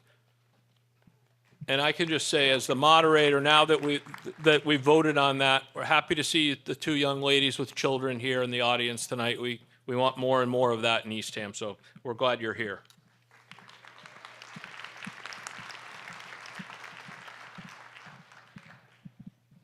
Moving right along to Article 3A, accept the 5-year capital improvement plan. Before we get to that, Scott, I just want to make one more comment on 2D, if I may. No, Okay, we're going to let it go. We've moved on. All right, we're going to let it go. Okay. In accordance with Chapter 7-4 of the Eastham Home Rule Charter, I move the capital improvement plan for FY 2027 to FY 2032 as printed in the warrant. Second. So this is basically our capital plan in terms of a strategic outlook over the next few years. Talking to the mic. Yep. That's fine. I think we're good. Okay. Any questions on Article 3A?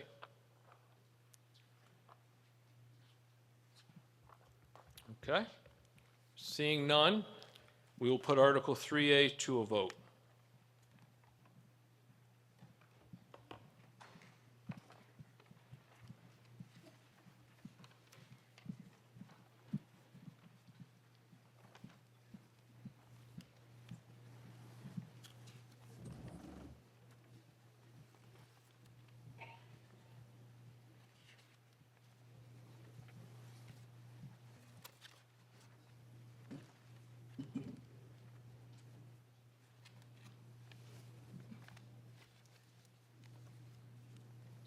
Okay, Article 3A is passed, 418 in the affirmative to 47 in the negative, which moves us on to Article 3B to approve and fund the capital budget. I move that the town raise and appropriate the sum of $2,617,500 for the purpose of acquiring the items and undertaking the improvements as printed in the warrant at Article 3B, and to defray this amount, transfer the following amounts from the following funds. Free cash, $2,190,000. Ambulance receipts fund, $15,000. PEG Access Fund, parentheses, Cable Fund, $12,500, for total transfers of $2,217,500. Second. Thank you. Anything? It's fine. Okay. Would anyone like to speak to Article 3B as in boy?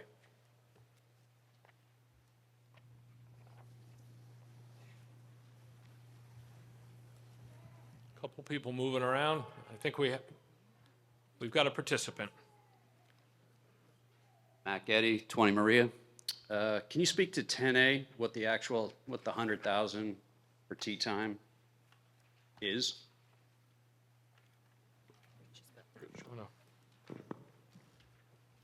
Well, as you heard earlier, there's some discussion about tea time, and we are actually moving forward with developing our North Eastham master plan, which has been discussed for several years now. So this money allows us to do some engineering and some permitting and planning so that we can issue a request for proposal for development in the near future. Haven't we done that already? It's an ongoing process. All right, thanks. Thank you, sir. Anyone else like to speak to Article 3B as in boy? Okay. Seeing none, we'll put Article 3B to a vote. It's a majority vote needed.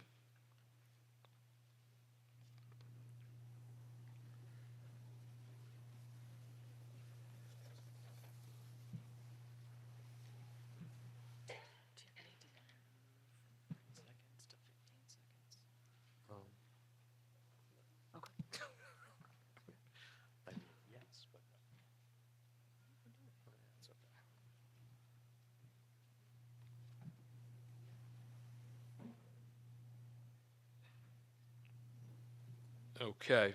Article 3B has passed, 396 in the affirmative, 73 in the negative. We'll move on to Article 4A as an apple, other budget appropriation. I move that the town raise, appropriate, and transfer from free cash the amount of $2,110,000 for the purposes listed in Article 4A and as printed in the warrant. Second. You may have noticed that town meeting is responsible for approving some financial transfers, and they are before you. Anyone like to speak to Article 4A?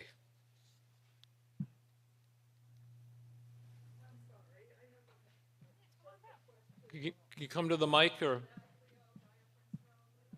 We got to kind of go to the mic. If we can assist you in any way, we would.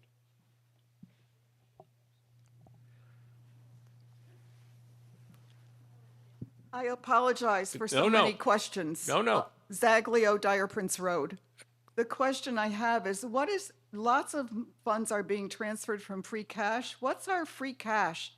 What's the balance of our free cash? What's left when we transfer these funds from free cash? Great question. Yeah, thanks for the question.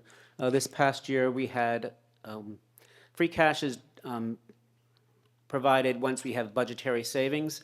And this year, the Department of Revenue from the State Department of Local Services certified our free cash at over $6.6 million. And one of the reasons it's so significant is as many of you know, we intentionally do not budget our short-term rental monies of $1.5 million because that, one of these transfers is a transfer between stabilization funds. We let that money, we don't use that money for operations because it was intended when that law was passed that those short-term rental receipts be used for wastewater. And so we transfer those funds into stabilization funds to help offset the cost of wastewater debt service when it starts coming on in the next couple years. And so that's one of the reasons why our free cash is so high. In the meantime, when we do have a good level of free cash, we make sure to fund our capital plan. And we always maintain a reserve of about 3% of our budget, which translates to about $2 million. So even with the voting of all this money from free cash, we've maintained about a $2 million reserve of free cash, which is a best financial practice. Did that answer your question, ma'am? Okay. I saw a couple of nods, so I figured we were pretty good on that. So is there anybody else has a question on 4A?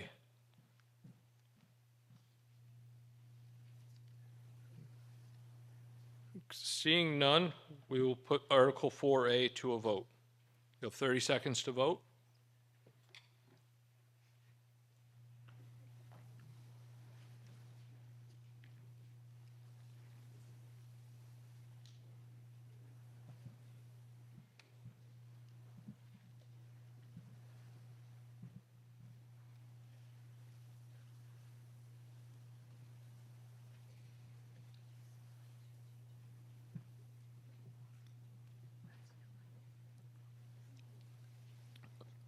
Okay, Article 4A has passed, 436 to the affirmative, 45 to the negative. Moving to Article 4B, Municipal Water Infrastructure Investment Fund. Jerry. I move Article 4B is printed in the warrants. Second. This is creation of a municipal water infrastructure investment fund, which the state allows that we can put funds into to handle the infrastructure for our water system, our new wastewater system, and the state is all over us to do things about stormwater. So it includes the stormwater system. This fund would allow us to put surcharge on taxes into the fund to handle these. As part of the motion, we are, and you have to look at both 4B and 4C on this, we are proposing to reduce the Community Preservation Act surcharge, which is 3% on all of your property. That means if you had $1,000 taxes, you would have $30 added to your tax bill, and that's happening now. It will continue to do so for this fiscal year, but for fiscal year 2028, the view is to reduce that 3% for Community Preservation Act to 1.75%, and 1.25% would go into the Municipal Water Infrastructure Investment Fund. And this allows the staff, having this fund together, allows the staff to look at the water ecosystem within Eastham and look at the infrastructure and use these funds for that. Thank you, Jerry. Would anyone else like to speak to Article 4B as in boy?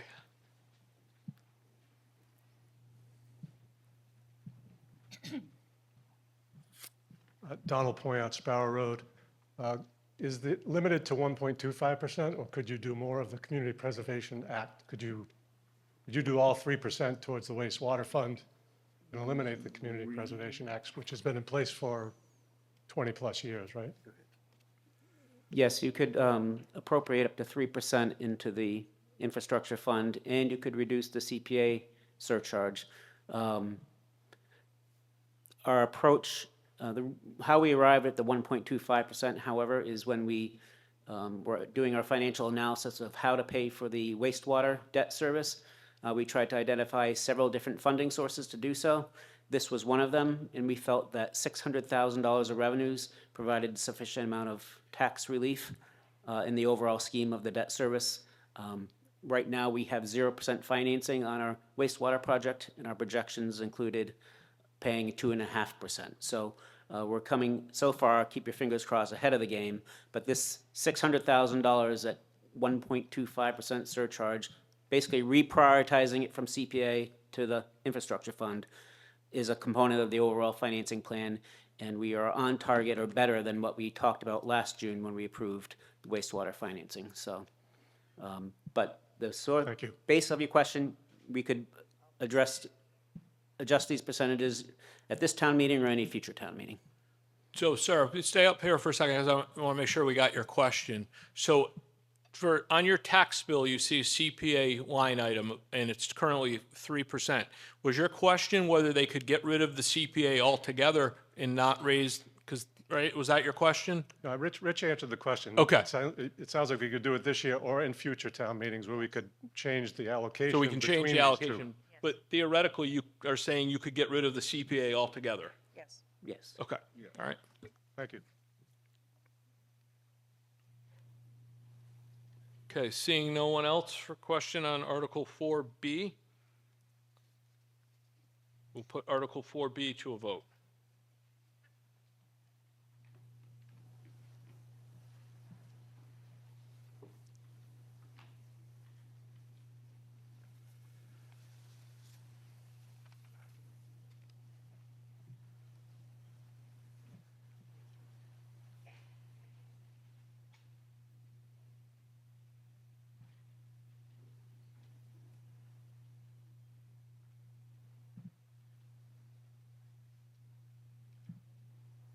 Okay.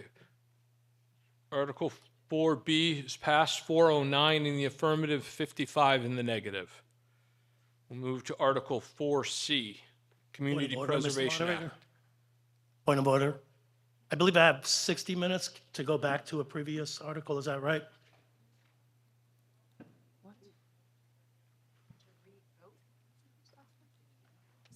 What's that? Says in the appendix. We don't have specifically anything in our bylaw that allows a reconsideration of an article previously passed at town meeting.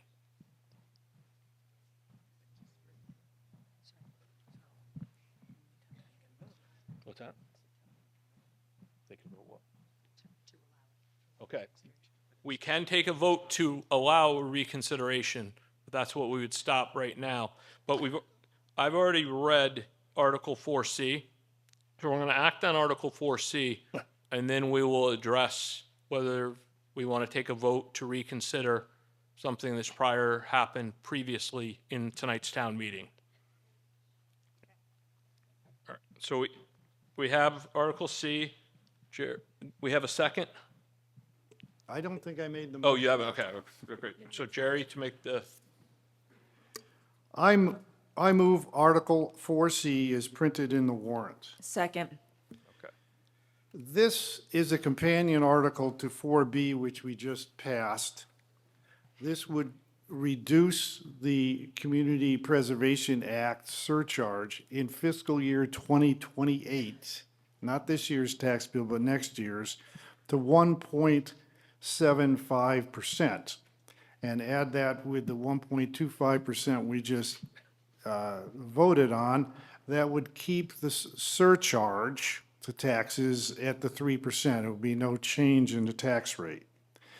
This article, reducing the CPA to 1.75%, reduces by about $600,000 the amount of funds that go into the Community Preservation Act that has to be used for recreation, affordable housing, historic preservation, and conservation. It also, just so you know, there is a slight cost to doing this because the state gives us a match, which is not anywhere near what they promised, but it would reduce the state match that we receive for the Community Preservation Act, not for our general fund, but the Community Preservation Act by $140,000. But this, together with 4B, keeps the 3% surcharge and allows us to use those 1.25% in the wastewater fund for the infrastructure for the ecosystem of Eastham water. Okay. Thank you, Jerry. Would anyone specifically like to speak to Article 4C as in Charlie?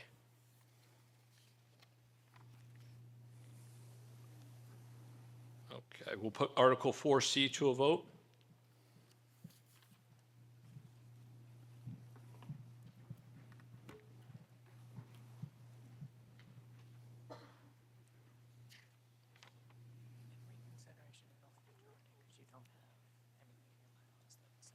All right, so just stay right there.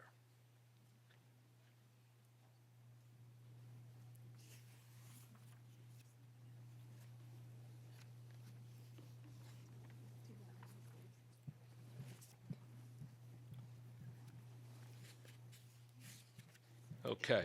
Article 4C has passed, 393 in the affirmative, 61 in the negative.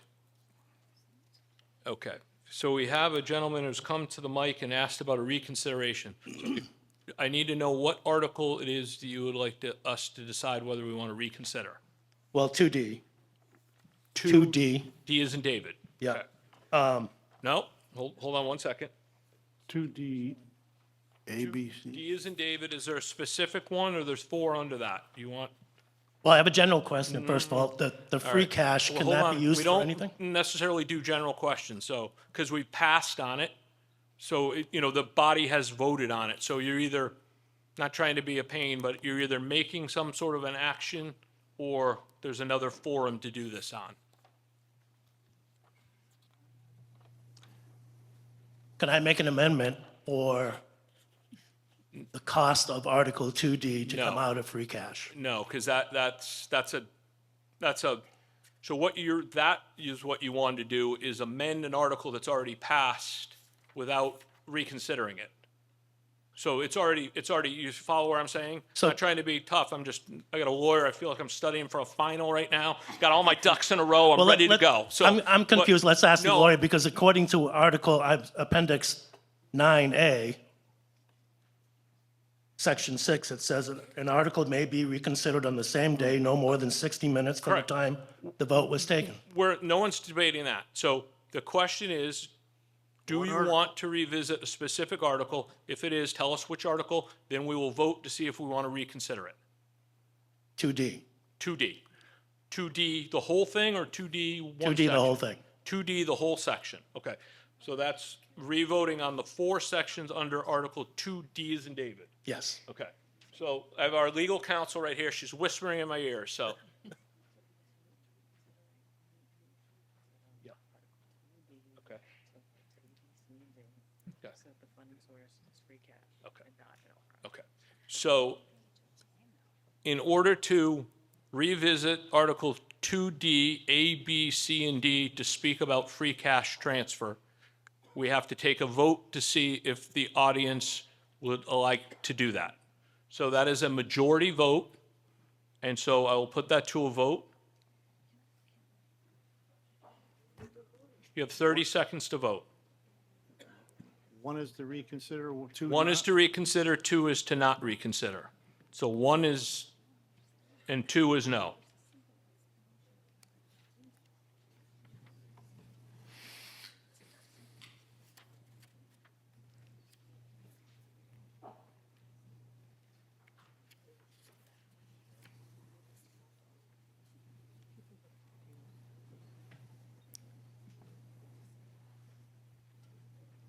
Okay, so the reconsideration request has failed, 47 in the affirmative, 424 in the negative. Whoa. All right. Moving to Article 4D, Water Resources Enterprise Fund. Jerry. Yep. I move Article 4D as printed in the warrant. Second. Okay. Article Article 4D is to adopt a water resources enterprise fund. And if you recall, in Article 2C, that Amy moved, we voted to expend funds from our water resources fund. What we're trying to do here is create a fund that will handle water, wastewater, and stormwater so that we can use this fund, it's a designated fund, to handle those three items. The state does not allow us to easily transfer funds from the water fund to the water resources fund. So what we are doing is eventually spending all the water enterprise fund money and creating now a water resources enterprise fund for the operating costs of our water, wastewater, and stormwater operations.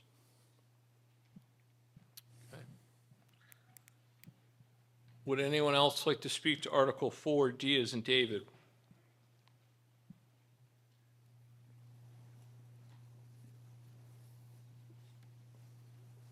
No. Okay, seeing no one at a microphone, we'll put Article 4D to a vote. The light is on, you have 30 seconds to vote.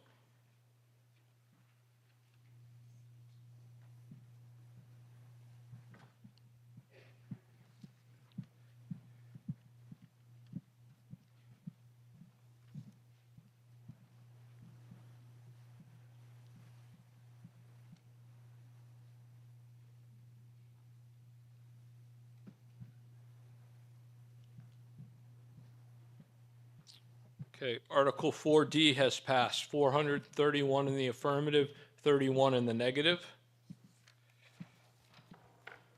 We'll move along to Article 4E as in Edward. Suzanne. I move that the town indefinitely postpone Article 4E. Second? This article was a just in case, and we don't need it anymore, so if anyone has questions, Rich could answer them. It is good news. All right. Seeing no questions on the indefinite postponement of Article 4E as in Edward, we will put that to a vote. It does require a 2/3 majority to postpone. No? Oh, I'm sorry, just a simple majority on the postponement. Sorry about that.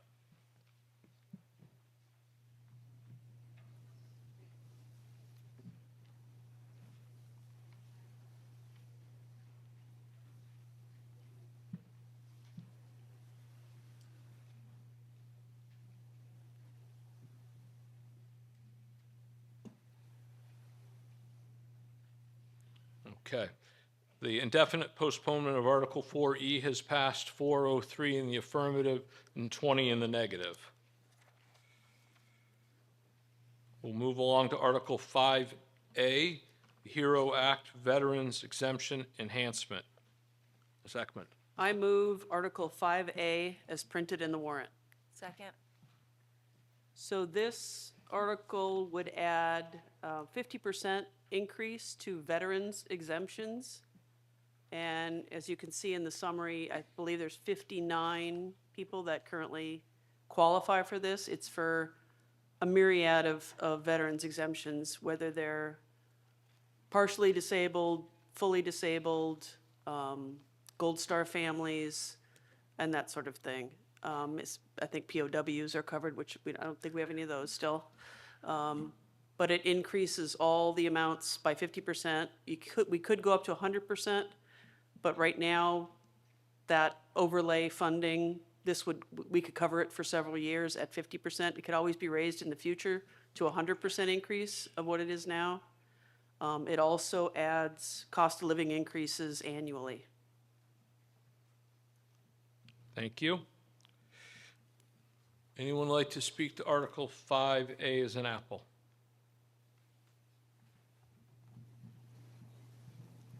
Yes, ma'am. Nancy Benben, 585 Nancy Benben, 585 Locust Road, and I just want to applaud having this article in here. I think it's fantastic, and we should support our veterans for what they do for us and for our country. Hear, hear.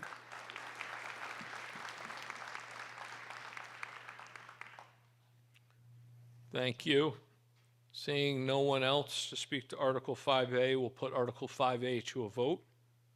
Majority vote required.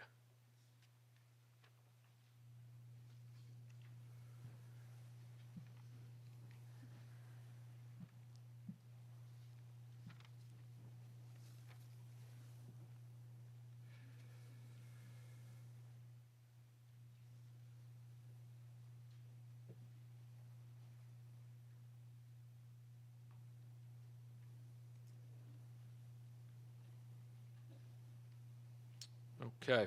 Article 5A has passed, 427 in the affirmative, 25 in the negative. Okay. Moving along to Article 5B, business licenses. Ms. Dimitri. I move Article 5B as printed in the warrant. Second.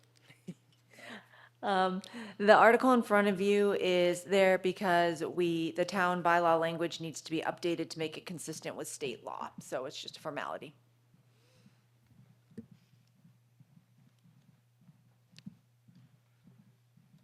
Okay, would anyone like to speak to Article 5B as in boy?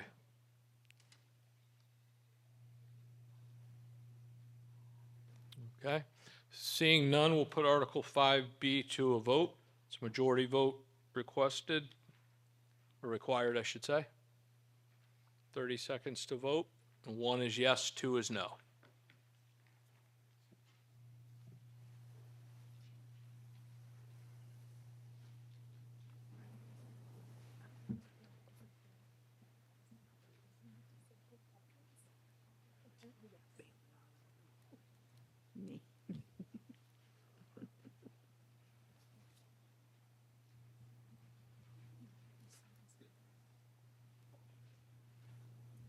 Okay. Article 5B has passed, 428 in the affirmative and 13 in the negative.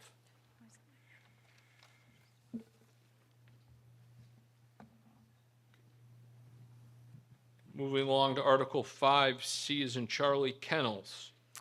I move that the town indefinitely postpone Article 5C. Second. And this is being postponed because originally we needed to update the language to make it consistent with state law, but that is no longer necessary. Anyone like to speak to indefinite postponement? Okay. Seeing none, we will put indefinitely postponing 5C to a vote, and I want you to all know that I learned my lesson. It's just a majority vote on this.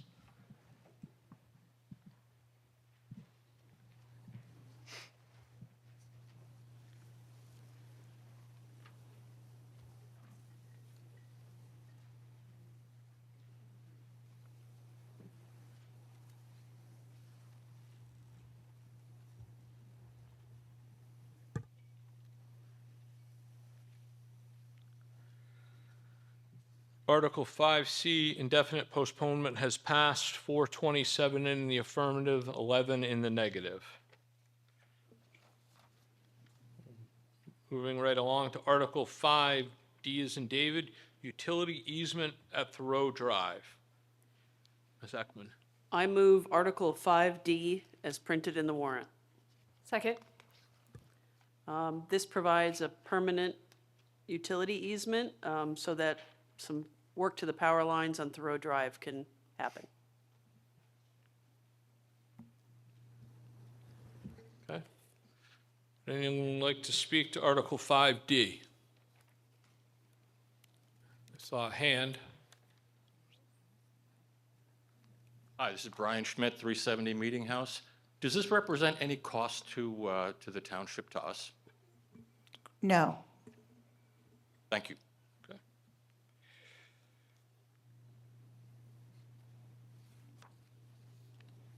Seeing no one else on Article 5D, we'll put Article 5D to a vote. 30 seconds to vote, and a majority vote is required.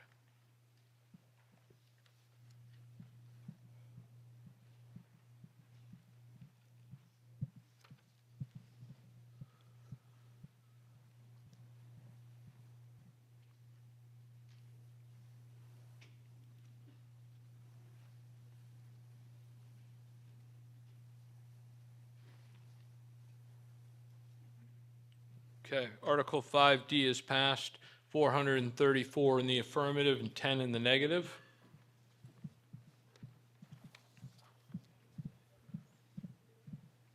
Moving along to Article 6A, special legislation to expand the residential tax exemption. Ms. Ekman. I move Article 6A as printed in the warrant. Second? So I'm sure many of you are familiar that we did adopt the residential tax exemption last year for people to claim that as their primary residence to get a tax exemption. This would expand that for people that own properties that are rented year-round. So if we have, a cottage colony, say, that rents out several of their units year-round, they could get a residential tax exemption. Could be a non-resident that owns a parcel here in town that can then apply and get that residential tax exemption because they have a year-round renter in their home. Thank you. Yes.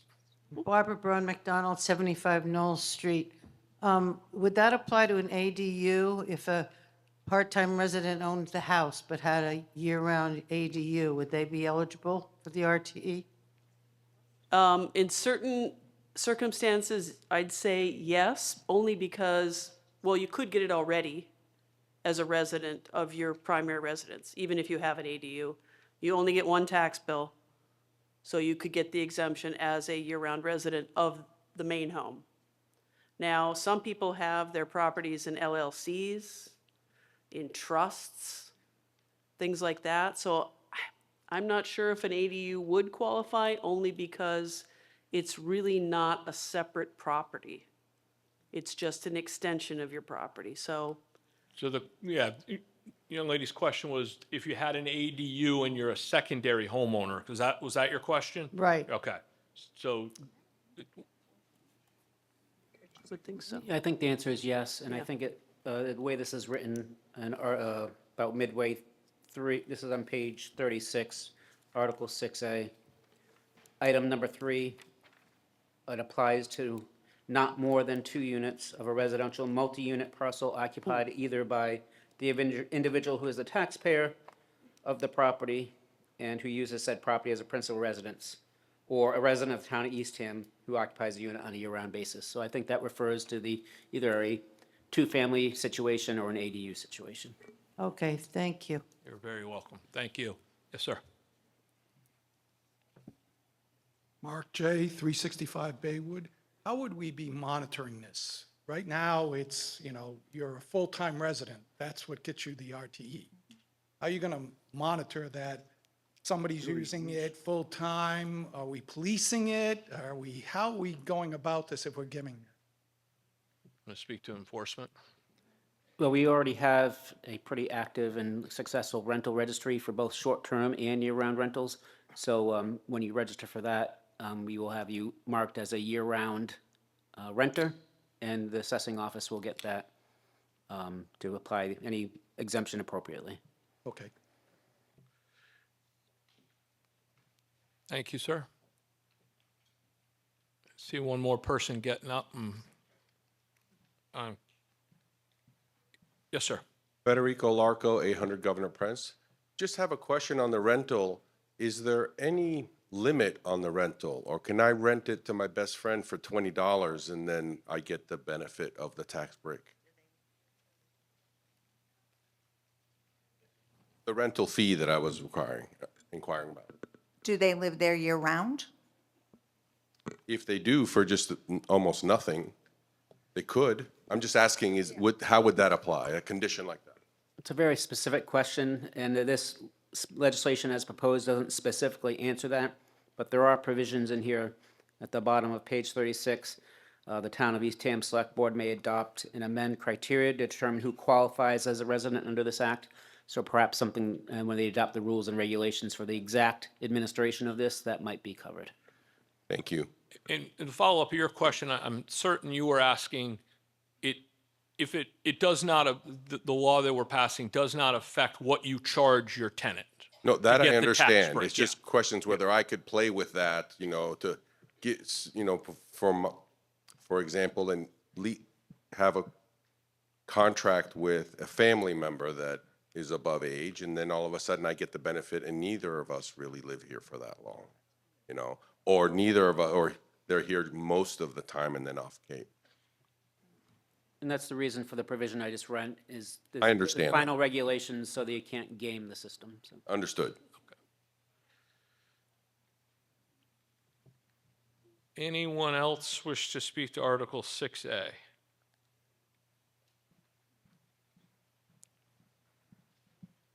Seeing none, we'll put Article 6A to a vote.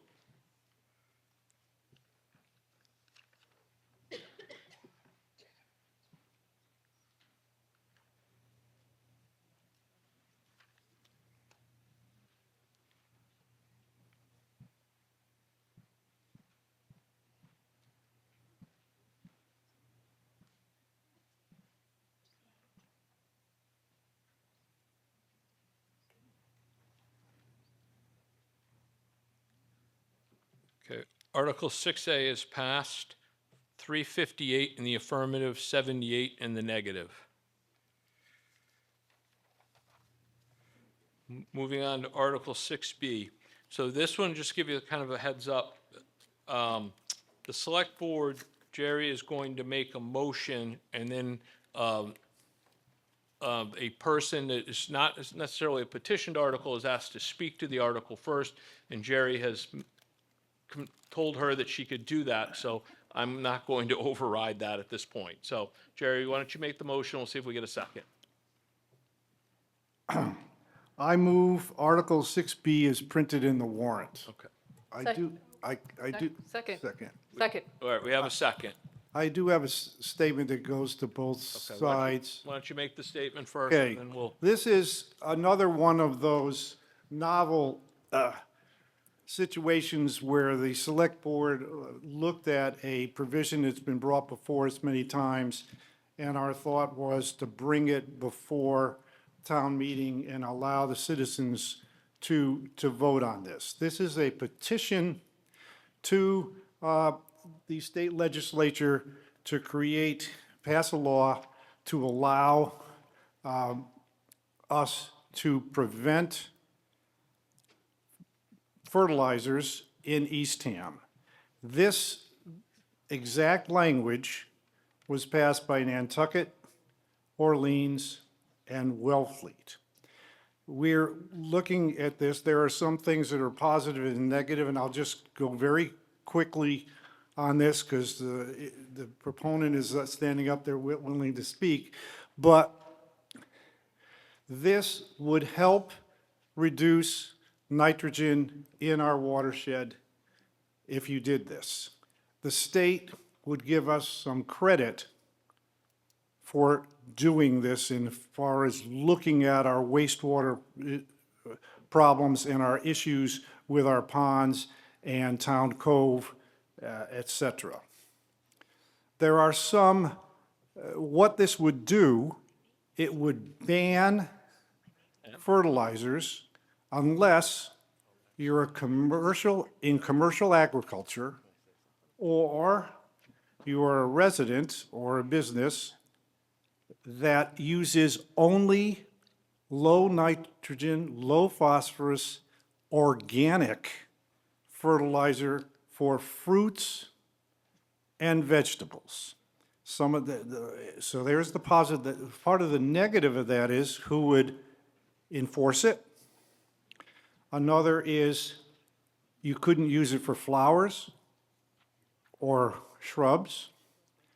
And another issue that has been raised before us is that the ponds and saltwater and Town Cove, it doesn't matter where the nitrogen came from, whether it's organic or not, so that this would ban slow release, low nitrogen phosphate, non-organic fertilizers. And another argument that we've all heard was that we're spending $170 million for a wastewater system to get rid of basically organic nitrogen. Okay. All right, great. So I'm going to defer now to Laura Kelly, who's standing at the middle mic, and she is going to speak to us for a couple of minutes. Thank you very much. Hello, I'm Laura Kelly. I live on Massasoit Road, 295. And I love this town. I've been here for 26 years. I've been very passionate about protecting our waters for over 20 years here on Cape Cod. I care about the quality of our water coming out of our faucets, protecting public waters that support resources people depend on. This home rule petition is the first step in getting rules around fertilizers to help us protect our natural aquifer, ponds, and oceans that surround us. Today's vote is for the future. This does not come into effect tomorrow. If it passes, it goes to the State House, becomes a bill, and goes through process there. This home rule petition is for reducing man-made synthetic fertilizer use in Eastham. Nantucket, Orleans, and Wellfleet have passed the same language, and Truro citizens vote on it on May 16th. There are more local towns that get involved.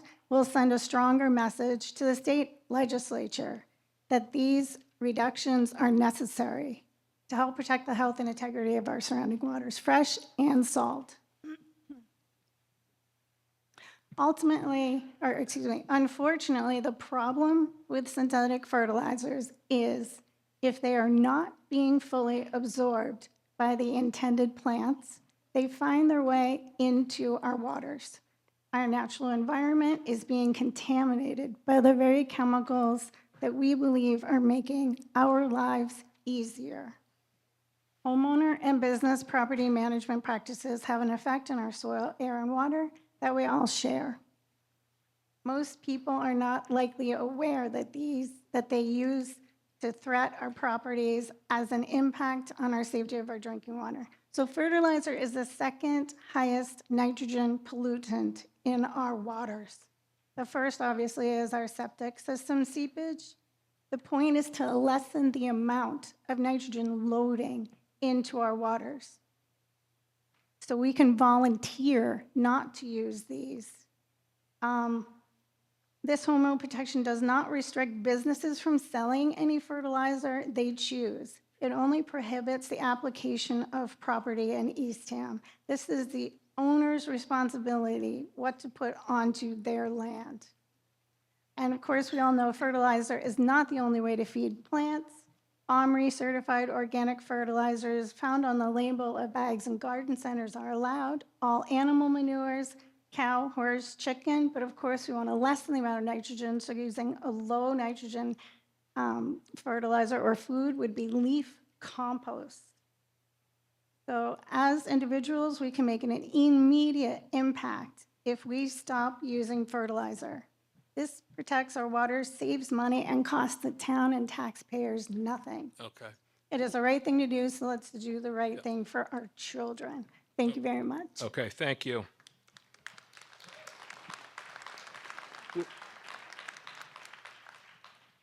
So I just want to make sure we have a motion, we have a second. Okay, so now yes, ma'am.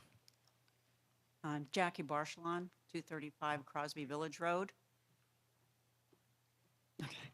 I just want to add to that, the most heavy users, for the most part, of synthetic nitrogen fertilizers are in lawn application. It's not so much in, and the difference is that with an organic fertilizer, it is a slow release over a long period, and they are typically much lower concentrations. Usually the concentration of nitrogen, phosphorus, and potassium on a fertilizer bag is listed in percentage. In most organic fertilizers, they're listed as 4, 5, 6%. In synthetic fertilizers, they are commonly 10, 20, 25%. So there is a big difference in the amount of nitrogen and the other nutrients in that.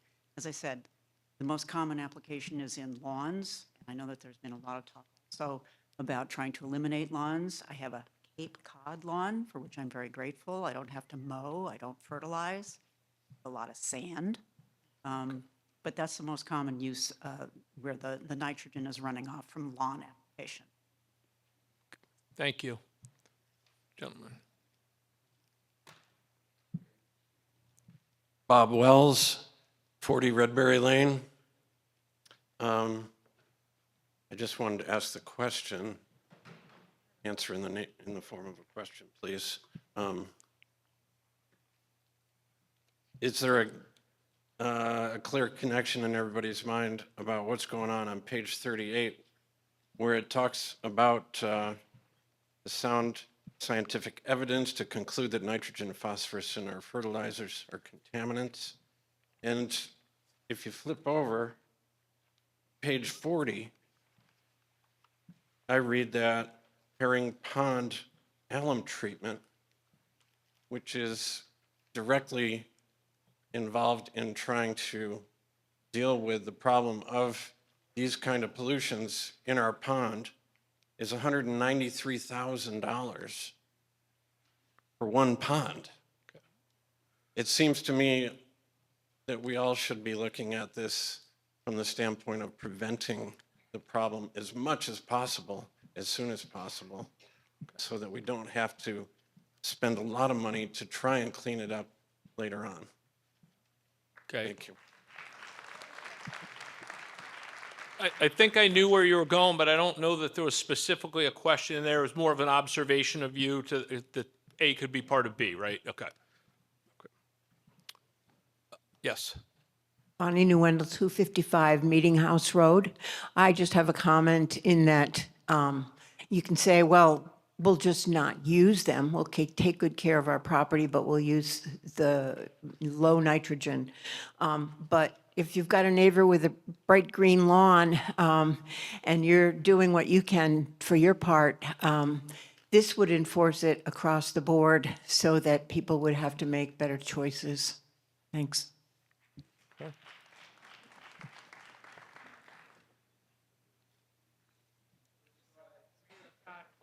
Oh, okay. I'm sorry. Let's start over there. Charles Wilder, 170 Thorn Road. Just like to add to that, the chemicals, the alum that's being added to Herring Pond to reduce buildup of chemicals and weeds and that sort of thing. I think I'd like to suggest that the town take a soft approach and advertise this to the neighbors. And if you get some of the neighbors to comply to this, they can influence their other neighbors. And no one wants to really pollute Herring Pond or any of the other ones. So maybe some billboards or something on the website to softly influence people not to do this because they have a wonderful thing here. Thank you. Okay, thank you. We'll go to this young lady and then we'll come back to you in the middle. Roz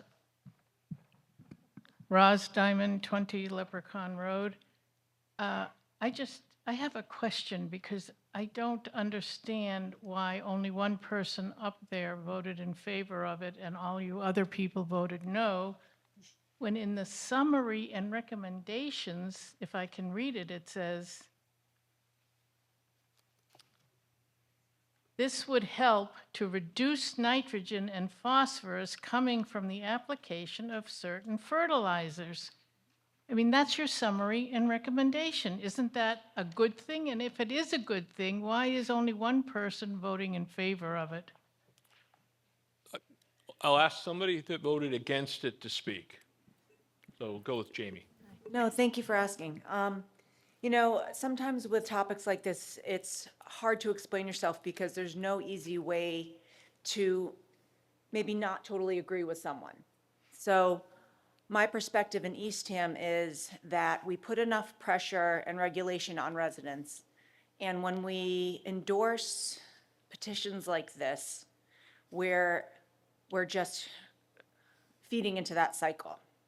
I would love to see things come across that direct attention toward large corporate spraying, more national company impact. That's where you really see a change. If my neighbor stops fertilizing their lawn, that's great. We should all consider doing that. There's no doubt. But do we need regulation for that? Is that as impactful if we had National Grid or NSTAR, those corporations reconsidering their moves? And so when I see things like this, I just see this as another kind of brick on the back of people that live here. We make the right choices. We can all make the right choices. I don't need a regulation to tell me to do that. But apparently we need more regulation for large corporations to not impact our lives. So when I see something like this, I personally don't like to support this move in this form. So that's why I voted no. Does anyone from the Finance Committee want to, just, that voted in the negative? Just a quick comment. They all did. Mary Shaw, 850 Schoolhouse Road, and as noted, all of us, all of the Finance Committee voted against it. The main reason for the, excuse me, the main reason for that is the fact that if you put something in place like this, you've got to enforce it. And in order to enforce it, you've got to have somebody to do the enforcing. And as earlier indicated, we feel that everybody should be doing their own part, and we don't need to proceed as outlined in this article. Thank you, Mary. Yes, sir. Yeah, hi, Brian Schmidt, 370 Meeting House. Similar question along the same lines, regarding why the Finance Committee and the Select Board did not vote more in favor of this. I'm just wondering, what is the downside of not doing this? And the enforcement, how are our neighbors above and below us handling enforcement? Is it what are they doing? Clearly, it seems to work for them. So again, trying to understand the downside of doing this, it just seems like it's a natural thing we should be doing and considering, just to make sure people are aware. We do have the right materials and environmentally conscious fertilizers available. Okay. Thank you for the question. It looks like Jerry Saracel is going to give it a shot. Yeah, first of all, our neighbors aren't enforcing it because it's not a law. This is a petition to the legislature to change Massachusetts law to allow the town specifically to implement a prohibition on this fertilizer. And so that they're not implementing it at the moment. And I think the enforcement part of it is important. If you remember, when we banned single-serve plastic water bottles, we didn't say you can't have them in Eastham. We said you can't sell them. And so the enforcement was easier. This is enforcement straight on the individual and who's going to report. You're going to report your neighbors and so forth. Those kinds of things potentially create conflict, and we wanted to avoid it. We agree with getting rid of nitrogen. We're spending a lot of money for it, and I urge everyone here to have an Eastham lawn. It works because you only have to mow the weeds once or twice a year. You don't have to mow the grass. Exactly, yeah. So don't fertilize that. We could do something, you could look at it for doing something with landscaping companies. You can't use this fertilizer on lawns and so forth. There are other ways to look at it. But from another standpoint, 3 other towns have done it. So you go up with the same piece of legislation that makes it stronger. So I'm not in favor of it, but I'm talking, it's the right approach if you want to try and push this, but I don't think it's something that works well in town. I am totally opposed to passing laws that we can't or won't enforce. We're going to go to that gentleman. Hi there, Aiden Purnell, 400 Meeting House. I just want to say, this is my first time voting. I'm 18 years old, and I want people to think about people like me. I intend to stay on Cape Cod for as much of my life as I can, and I hope that, this passing would mean that I can enjoy nature here on Cape Cod. When I see very green manicured lawns, it makes me think that the people that live there are partially selfish in creating a lawn that may be beautiful to them, but in fertilizing that lawn is harming the environment. I agree with what Jamie said, where we should probably regulate commercial spraying as well, but I feel like this is a very good starting point to begin with. Thank you. I just wanted to clarify too. I didn't say commercial spraying. What I meant was large corporations that come in and impact Eastham. So I just wanted to clarify. Thank you. Yep. Anything new, Laura? Yes, please. Laura You. Kelly, Massasoit Road. I just wanted to speak on pertaining to the enforcement. This is a home rule petition. The direction of a home rule petition is it goes to the, if it passes tonight, it goes to the bill as a state house, as a bill to the state house, and it lives for 2 years. So it goes from the House side to the Senate side to get to the governor to be signed into law. So this is the first step. It's the very beginning. And once it is signed into law, at that point, they will tell us how the enforcement works. Will it be the Board of Health? Will it be Conscom? Like what? We don't know until it is written. Thank you. Thank you. Anyone else like to speak to Article 6B as in boy? Seeing none, we'll put Article 6B to a vote. Yes vote would be to send this along to the State House.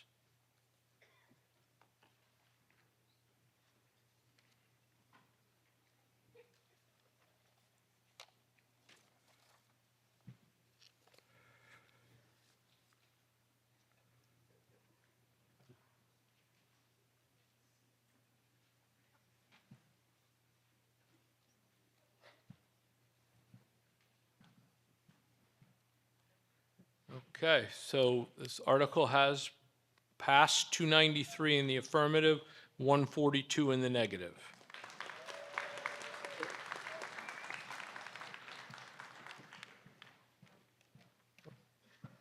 Okay, we will move to Article 7A, which is Community Preservation Act Fiscal Year 2021 Estimated Revenue.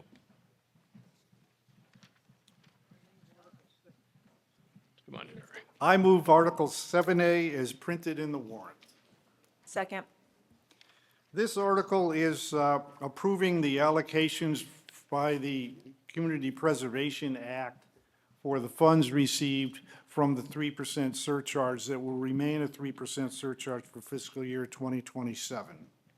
State law requires 10% for open space, historic preservation, and community housing, and Eastham has adopted 10% for recreation. The CPA committee has increased the allocation for community housing or affordable housing to 30%. So those are the numbers that you see.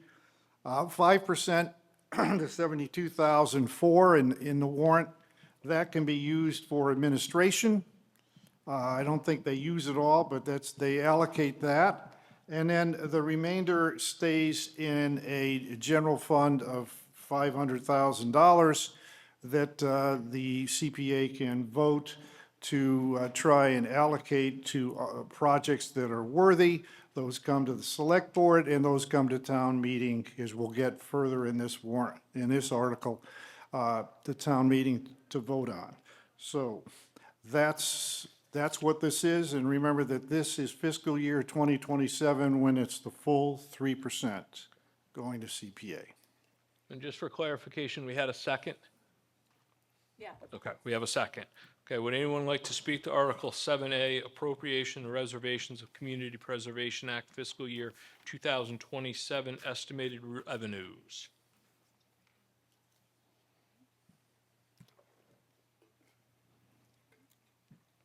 Seeing no one who'd like to, oh, please. Roz Diamond, 20 Leprechaun Road. So I know this is 2027, and the other thing we talked about starts in 2028. But this may be relevant, or you may say that I'm out of order, but on the previous one, someone up there made a comment that the allocation that they were recommending of the 1.25 and 1.75 was going to negate $140,000 we get from the state. And I wonder how that is going to affect what we're talking about on page 40. I mean, while we have the 3% now, I guess we'll get the 140 from the state, but how does losing 140,000 going to impact us for these activities going forward after 2027? Yeah, if you look on page 39, the receipts are $1,440,000. That's what fiscal 2027 would take in. And the expenses that were approved by this CPA and that will be brought in the next motion, will be brought before you, total $392,250. So looking at what's been received and what's the projects that are going out,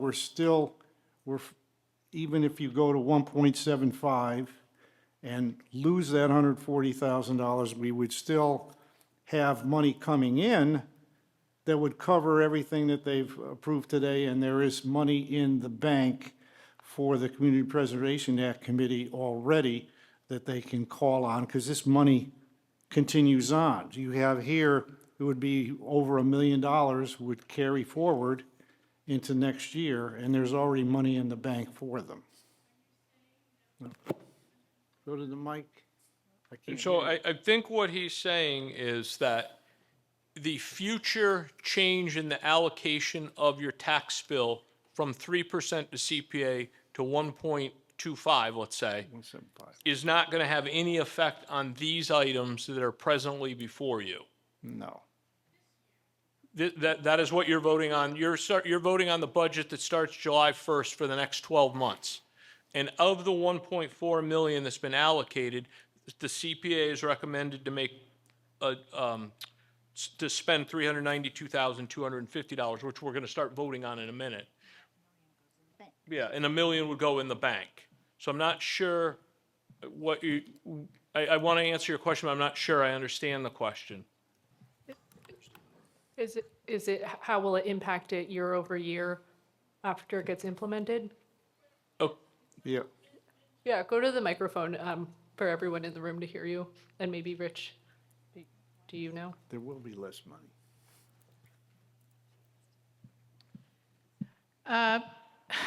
It's a question, I guess, of mathematics, and that maybe I'm not following correctly, but even, you're talking about $1 million here and X, Y, and Z and percentage and stuff, but the fact is, if we're losing $140,000, I don't care if we have $1 million over here and 20, we have that money. We're losing $140,000, and no one is telling me why that's a good thing or how we replace it. If we still have $1 million in CPI, well, we have $1 million in CPI, but we also still have $140,000 that we won't have next year. And how do we account for that with whatever that $140,000 is helping to fund? Okay, excellent question. So the question is, I'll give Amy a chance to, but yes, obviously there would be reallocation and the CPA would have to look at the budgetary money that comes in and make appropriate recommendations based on the lower amount, which would include the decrease in the state level. So Amy, go ahead. So two things sort of came out of those previous votes. One is money going towards wastewater, and then the reduction in the CPA. So we know we need help with the wastewater. That also helps with housing, putting the wastewater through. We know that we use a lot of CPA money for housing. So if you look on page 28, item G, we are adding $500,000 from free cash to help fund housing programs because we know that that's going to take a hit from the CPA money. So that's the priority. So that more than covers that deficit that you mentioned in CPA funds, because housing is definitely a priority for the town. Does that help?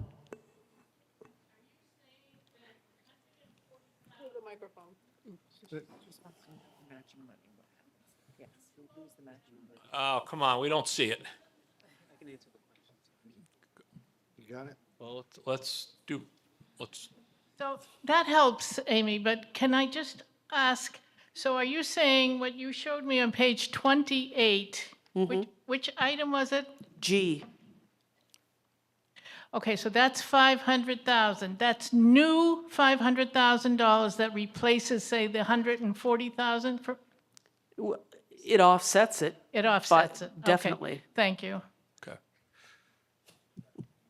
Yes, sir. My understanding that the state matches a portion of the CPA funds. They also authorized you guys to adopt the new section that we did tonight for the wastewater. Is it make sense for us to petition the state to do matching funds for the wastewater? Anyone? There's no specific program on that. The assistance we got through the state is what's called this State Revolving Loan Fund, SRF, where we're getting 0% financing and very likely some loan forgiveness, which will be determined, but there's no separate program. To the extent there's any grants out there, of course, we'll fall through in the grants. And then to be specific about the question, yes, losing 140,000, all things being equal, instead of 1,440,000 in Article 7A in the future, all things being equal, that would be $140,000 less. But when we looked at this reprioritization of the 3% surcharge, looked back the prior 5 years, in the prior 5 years, even at the reduced amount, the CPA funds were sufficient to fund all the projects for the prior 5 years. Thank you, Rich. Anyone else have a question on Article 7A? Seeing none, we'll put Article 7A to a vote as a majority required, 30-second vote. 1 is in favor, 2 is opposed.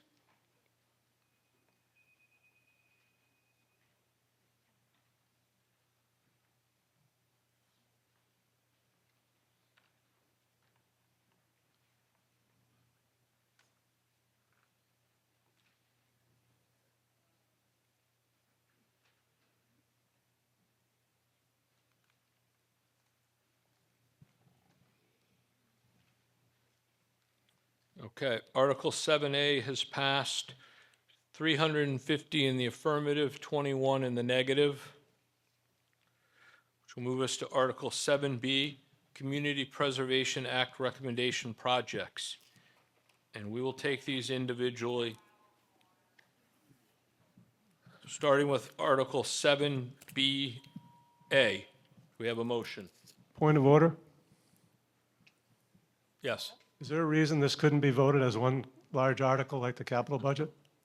So the reason is, we've tried that in the past, and it doesn't go over well because there's some sort of a question that comes up, so we're going to do them individually. So I know that that's probably not what everybody wants to hear at this hour, but we'll get through them.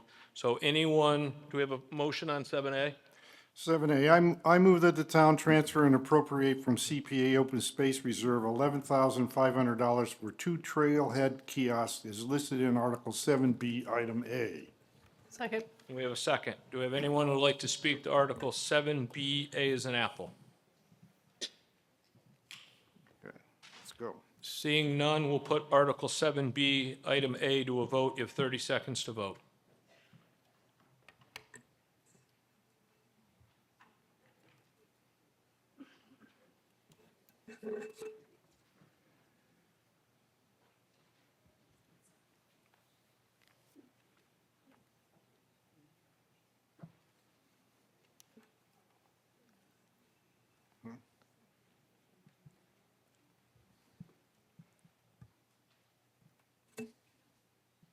Okay, Article 7B, Item A has passed, 305 in the affirmative, 51 in the negative. Go to Article 7B, Item B as in boy. I move that the town transfer $145,000 from CPA Open Space Reserve and $48,000 from CPA Recreation Reserve for a total appropriation of $193,000 for the Herring Pond alum treatment as listed in Article 7B, Item B. Second. Would anyone like to speak to Item 7B, or Article 7B, Item B?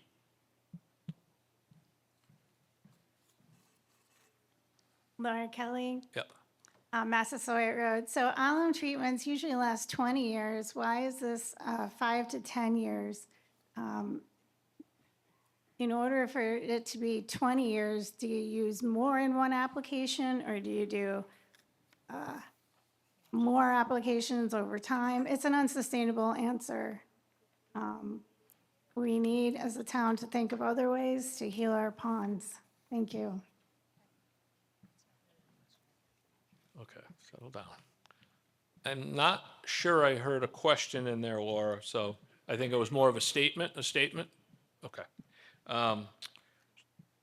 Anyone else wish to speak to Article 7B, Item B?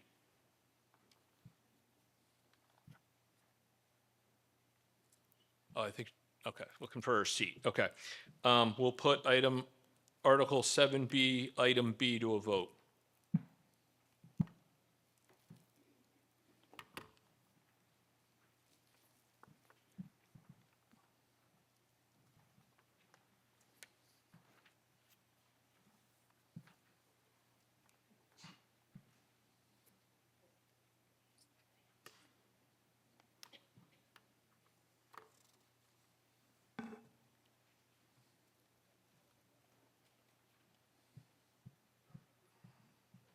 Okay. Article 7B, Item B as in boy, has passed, 315 in the affirmative, 337 in the negative. Brings us to Article 7B as in boy, C as in, Item C as in Charlie, elementary school playground renovation. I move that the town transfer and appropriate from CPA Recreation Reserve $150,000 for the elementary school playground renovation listed in Article 7B, Item C. Second.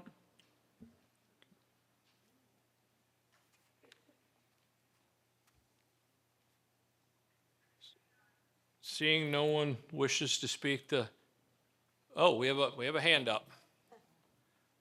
Hi, Christine Schmidt, 370 Meeting House Road.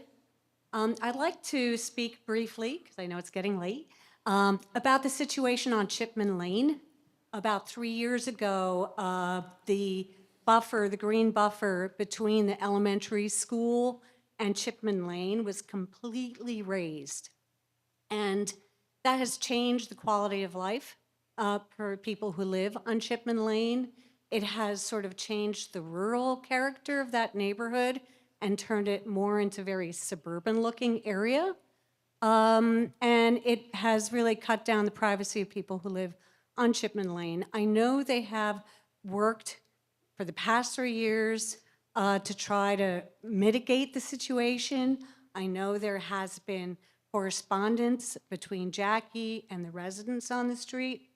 But I'm just wondering, just like for the sake of being good neighbors, could some of those $150,000 go towards replanting some of that green border that was there so we can improve people's quality of life, so the school can be a good neighbor, and then the children can also enjoy the beauty of some trees along their school? Thank you. Thank you.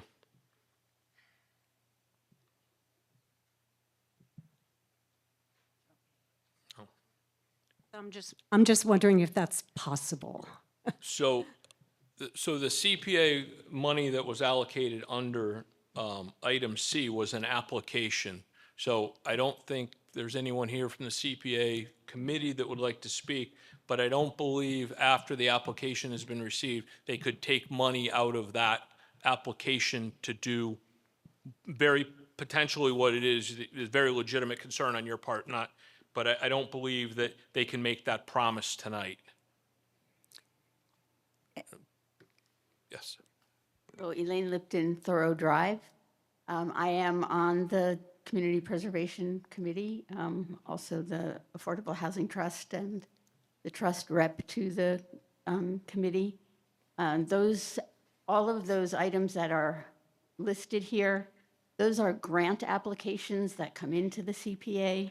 We review them incredibly carefully. People come in and talk about what it is they're looking for their money for, and we then vote on them. So that money has, I mean, those applications are for very specific projects, and they have been voted on by the committee. And then that comes to you for approval for that budget.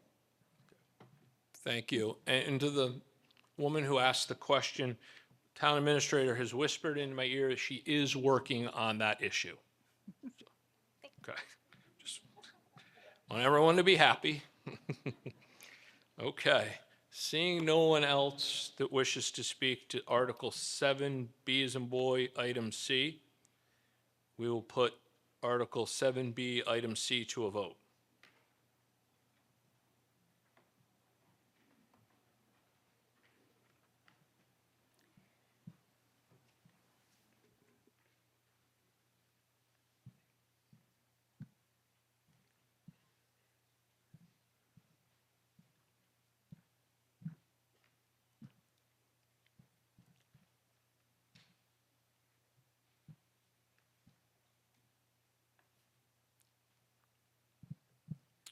Okay. Article 7B, item C has passed, 314 in the affirmative, 29 in the negative. Go to Article 7B, item D as in David, Eastham Windmill Study. I move that the town transfer and appropriate $2,750 from the CPA Recreation Reserve for the Eastham Windmill Study as listed in Article 7B, item D. Is there a second? Second. Okay. Any brave soul would like to speak to item D? I'll have to start calling on people. Article 7B, item D, I see no one's wish to speak to that, so we can put Article 7B, item D to a vote. We have 30 seconds to vote.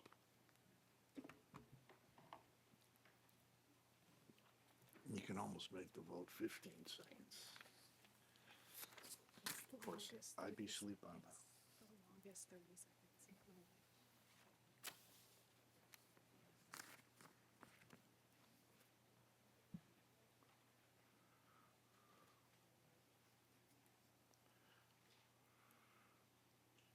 Okay.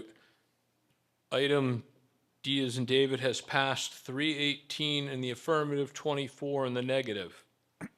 Brings us to Article 7B, item E as in Edward, Lower Cape Housing Institute. I move that the town transfer and appropriate $10,000 from the CPA Community Housing Reserve for the Lower Cape Housing Institute as listed in Article 7B, item E. Second.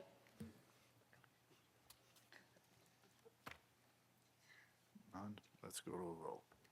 Not seeing anybody heading to a mic, we will put Article 7B, item E as in Edward to a vote.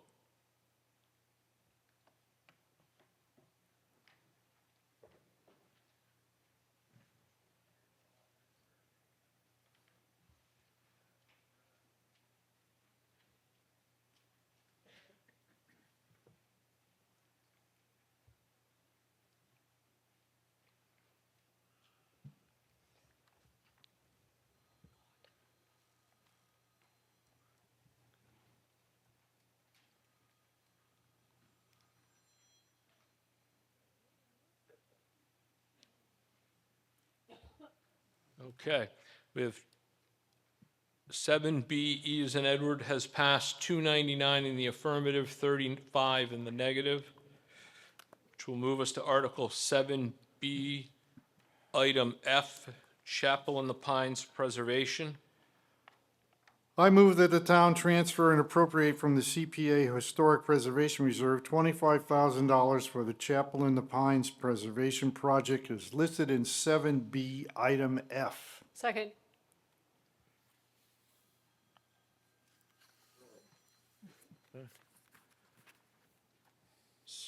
Anyone? Okay. We will, not seeing anyone on 7B, E as in Edward, or I'm sorry, F as in Frank. We will put Article 7B, item F to a vote.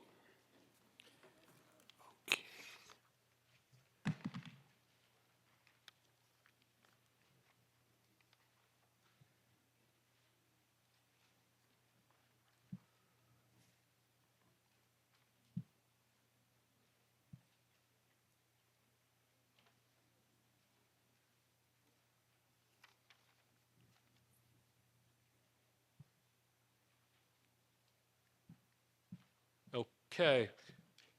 Article 7, B as in boy, F as in Frank has passed, 310 in the affirmative, 24 in the negative. Now we're moving into the ice cream headache zone here. The zoning articles. Article 8, Thanks. A is in apple, amend zoning bylaw for administration. That's hard to follow up. All right. I move to amend zoning bylaw, section 19, administration as printed in the warrant. Second. Okay, just to speak to this real quickly, just so you know what a yes vote does with this. A yes vote is, with a yes vote, this amendment will authorize the town planner to be designated as a zoning administrator to balance staff workload and allow day-to-day zoning administration work to move forward without reliance on just one staff person. This article does not create new staff. It simply expands the scope of the zoning administrator.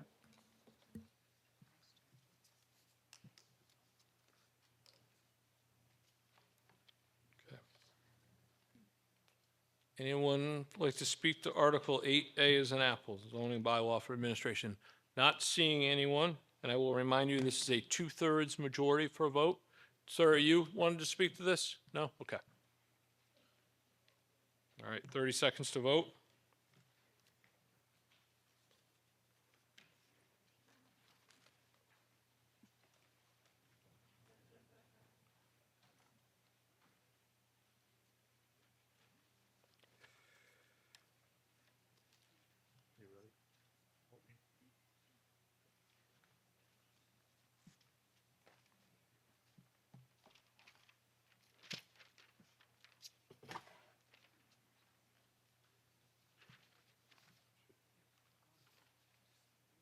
Okay. So this is a 2/3 majority, and it has passed 298 to the affirmative and 22 to the negative. Bear with me 1 second, I need 10 seconds.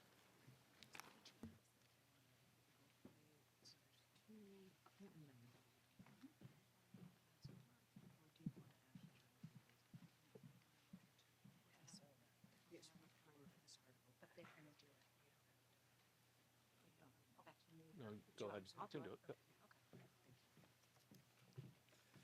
Okay, so a little bit of backstory here. Article 8B zoning bylaw for residential lot intensity is a very long article. It's got a lot to it. There was a handout that was given tonight, which it's really difficult to see what the original article was, what the first intention was, what the reprint was, and now we have two amendments on the article. So I'm going to give it over to Ms. Dimitri to take us to start on this one. Okay. I move that town meeting refer this article back to the zoning task force. Second. Okay. I don't think I need to explain that to anybody at this point. It needs some work, which is okay.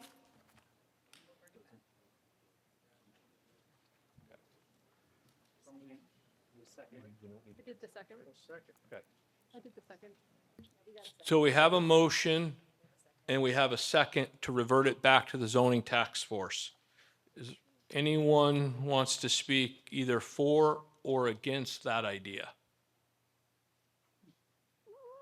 Yes, sir.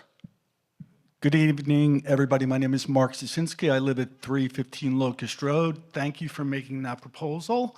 This is an extremely confusing and important decision we're going to make about this. I have a whole laundry list of reasons why I don't think this should be passed as proposed, but if we're going to send it back to the zoning committee, that is perfectly fine. Bring it again next year. I would suggest in the interim between now and then that you pay attention to town bulletins and posts because there will be further public hearings and time for public comment on this as well. Okay. Bravo.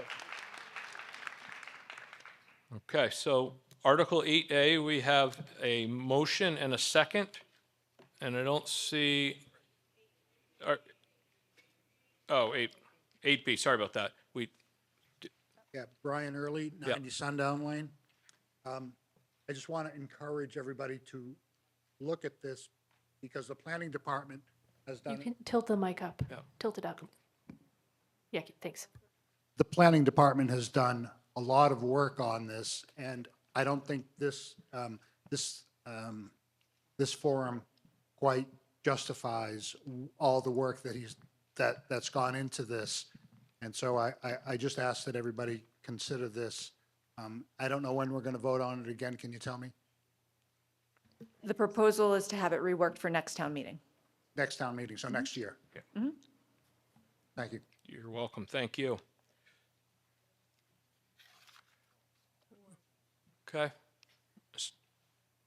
Hi, Tom McNellis, 380 Cooksbrook, and I just want to say real quickly that I understand the confusion, although the handout, I think, provided the clarity that's needed. This particular amendment is, admittedly, there's a lot of words in there. The first part of it, though, makes it simpler for builders and residents to understand how to do this calculation.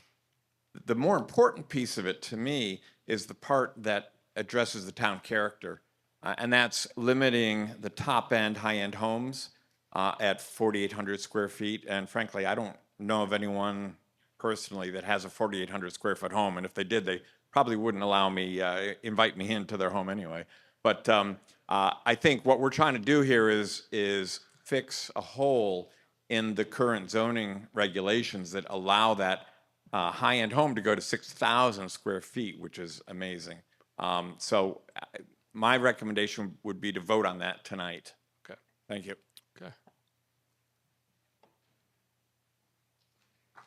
And again, we are speaking to the motion, which is to delay this until a future town meeting. Ellen Sosinski, 315 Locust Road. I am very much in favor of you guys reworking this and looking at it again. There's been a lot of discussion amongst neighbors and friends after this warrant article came out about how much more restrictive it would be. There's been a lot of misunderstanding of what the definitions are. When you read people's posts on Facebook, they think it's one thing when it's in reality another. I've spent a lot of time up at town hall at different meetings and with the building department, and there are so many unanswered questions here. I think it's fantastic that you're asking us to please vote to postpone this so it can be better explained to the public and you'll have more feedback in order to make your final decision on this. So I very much applaud you in that. Thank you very much. Okay. Again, speaking to the postponement. Okay. Yes, Paula Aschetino, 21 Smith Lane in Eastham. I am in favor of postponing this, and in fact, when we have public hearings, I'm more open to include the non-resident taxpayers. Many people in this room bought properties here years ago and were not living here and voting. They were planning for their retirement and for their time and their families. And I believe that not only should this type of restriction, or however one wants to look at it, I think it should be where we open up as much communication as we can with our public now and our public that will be with us in years to come. So to postpone this until later with much more public input. Thank you. Thank you. Yes, sir. Hi, Martin Ridge, 150 Crosby Village. I'm the Vice Chair of the Zoning Board of Appeals. I'm also a member of the Zoning Task Force. I just have a few points to make. That the Zoning Task Force had 12 to 15 meetings last year, public meetings, that anybody could come and participate in. We were tasked by the Select Board and the Planning Board to provide them with more prescriptive rules on how to manage development. And we worked quite hard on this. A few points that we're seeing in other seasonal communities. that there's this development of very large Airbnbs that are really looking like mini resorts, and these mini resorts being set up in residential areas. So that's one thing we're trying to address with. The current rules have some problems as well. From a fairness perspective, the existing table, if you have a house at 10,001 square feet, you can have more development rights than if you were at, I'd say that backwards. You could be just under 10,000 feet and not be able to develop, expand your house, whereas if your lot was slightly smaller, you could expand by more. It just happens to be the sawtooth effect that we have in the current table. These types of zoning laws are very complex. They're very long. Maybe it needs to be broken up. I understand there seems to be quite a negative reaction in the room, having it misprinted and so forth. But I would ask you to still support this article. I think it was well thought out. I'm not quite sure what we'd change with it coming back a year from now. And this article will reduce the bureaucracy for people that want to do a simple project. You're going to be able to bypass some of the meetings going to planning and so forth. So I would urge us to continue on and see if we could pass it tonight. Otherwise, I'm not sure how it would be different a year from now. Thank you. Okay. Yeah. Oh. No, you're speaking to the Okay. postponement. Yeah, my name is Peter McDonald. I'm a local architect. I work in every town on the Cape, and what we have now is already the most restrictive bylaw on the Cape. I think we need to rethink this a little bit. I think there's a bunch of unintended consequences. I think some of what is in it is good, but I would personally, I want to start going to these meetings and see what they're going to do. I think it can be better. Okay. Yes, sir. I'd like to call the question, please. Wait a minute. No, yeah, we've got two people who are at the mic before we call the question, so we will take both of them, then we'll address calling the question, then we'll address the amendment. So we'll start with this young lady in the Young lady, yes. My name is Pat Canavan. I live at 3 Dory Lane.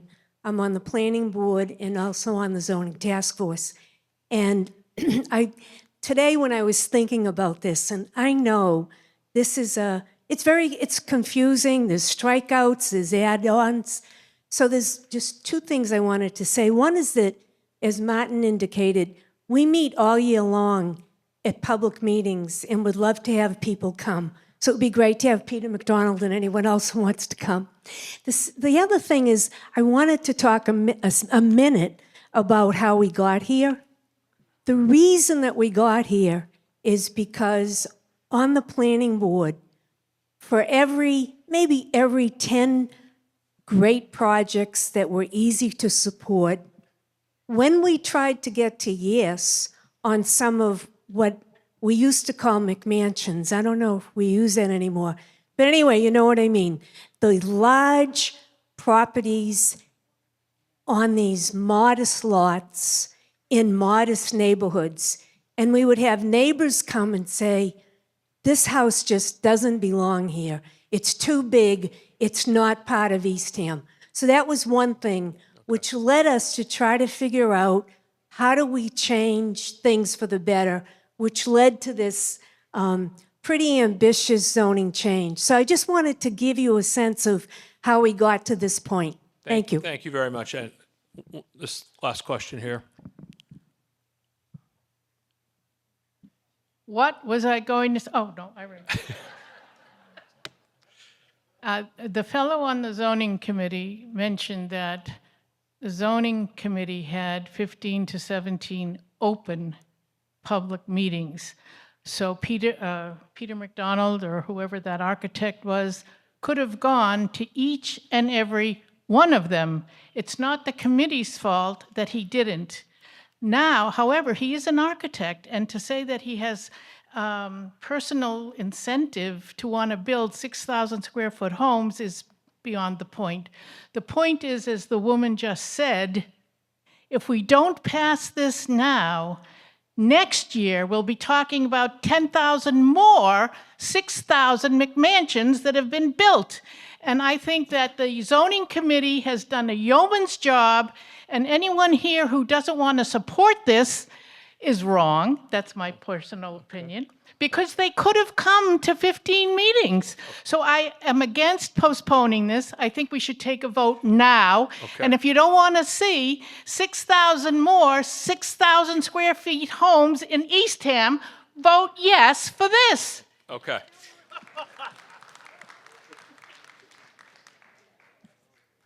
Okay, so let's try to bring back where we are here. So we have a motion and a second for indefinite postponement of this article. So that is what we're going to vote on first.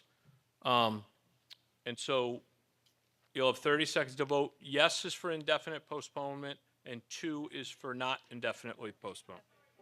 No, it's To to refer back, yeah. refer back to the back. zoning task force. Okay. So 1 is to refer it back to the committee that worked on it, and 2 is to not refer it and to take further action on it this evening. It's just the one motion. It's just the one motion. Right. Somebody would have to amend it, make an amendment right now to consider it. There's not going to be another motion if this one passes. Right, all right. So say that one more time. Okay. If this one doesn't pass, there's not another motion. Right. No, right, okay. Okay, so, all right, so for clarification, since the select board makes the motions, so there is not another option to reconsider it if it does not pass. So, if, no, So, right now, yeah, we will amend that motion okay, to actually vote on it. Yeah, I'm okay. In the absence of that, it fails, there's no action on the article. Okay, We'll have to so move for why don't we vote on reconsideration. it, see what happens? Yeah, and yeah. then- okay. So we're going to vote on what is in front of you, which is to kick it back to the committee. If you want to kick it back to the committee and take no further action on it tonight, you vote 1. If you want to take further action, and we'll get to that in a second, you would vote 2. So you have 30 seconds to vote.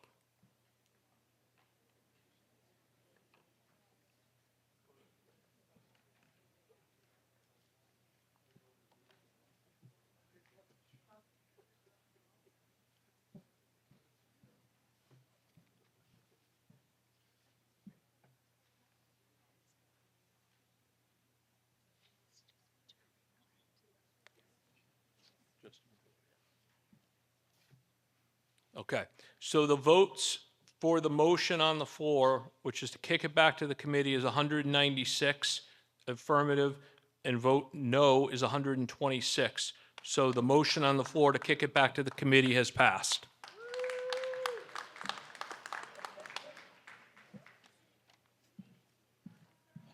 You do not need a 2/3 on an amended, right? That's actually on the motion that was on the thing. That's no longer the motion, correct? Legal counsel's confirmed that. Okay. Okay, moving to Article 8C as in Charlie, amend zoning bylaw for prohibited uses, fences. I move to amend zoning bylaw, Section 6, prohibited uses as printed in the warrant. Second. So this bylaw would prohibit the use of non-natural, which is plastic, fences, for solid panel fences along street-facing property lines. So they could be allowed on the back of your property, the side of your property, but just not in the front. And it's only the solid panel fences. So you can still have plastic picket fences if you wanted, or plastic split rail. It's just the solid panel fences. Okay. Did we have a second? Yes. All right, we'll start with Jamie. I just wanted to speak to this article as an individual. As a resident of the Eastham, it's my belief that regulating fence materials is an unnecessary overreach of government. Articles like this insert the municipality into decisions that belong to private property owners. Choosing whether a fence is wood, vinyl, metal, or something else has little to do with public safety and everything to do with personal preference, cost, and practicality. When a town attempts to dictate these choices, they move beyond protecting the community and instead enforce subjective aesthetic standards that should never outweigh an individual's right to control their property. I urge you to vote no on this article and continue to allow homeowners to decide what works best for their personal property and their budget.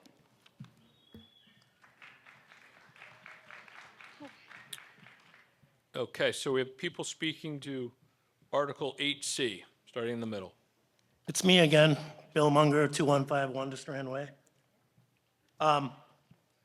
Thank you, Jamie. I totally agree with she had said everything that I wanted to say.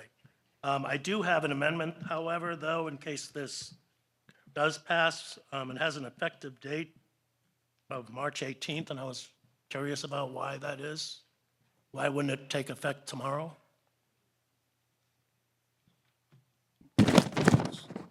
Hold on. What do we got?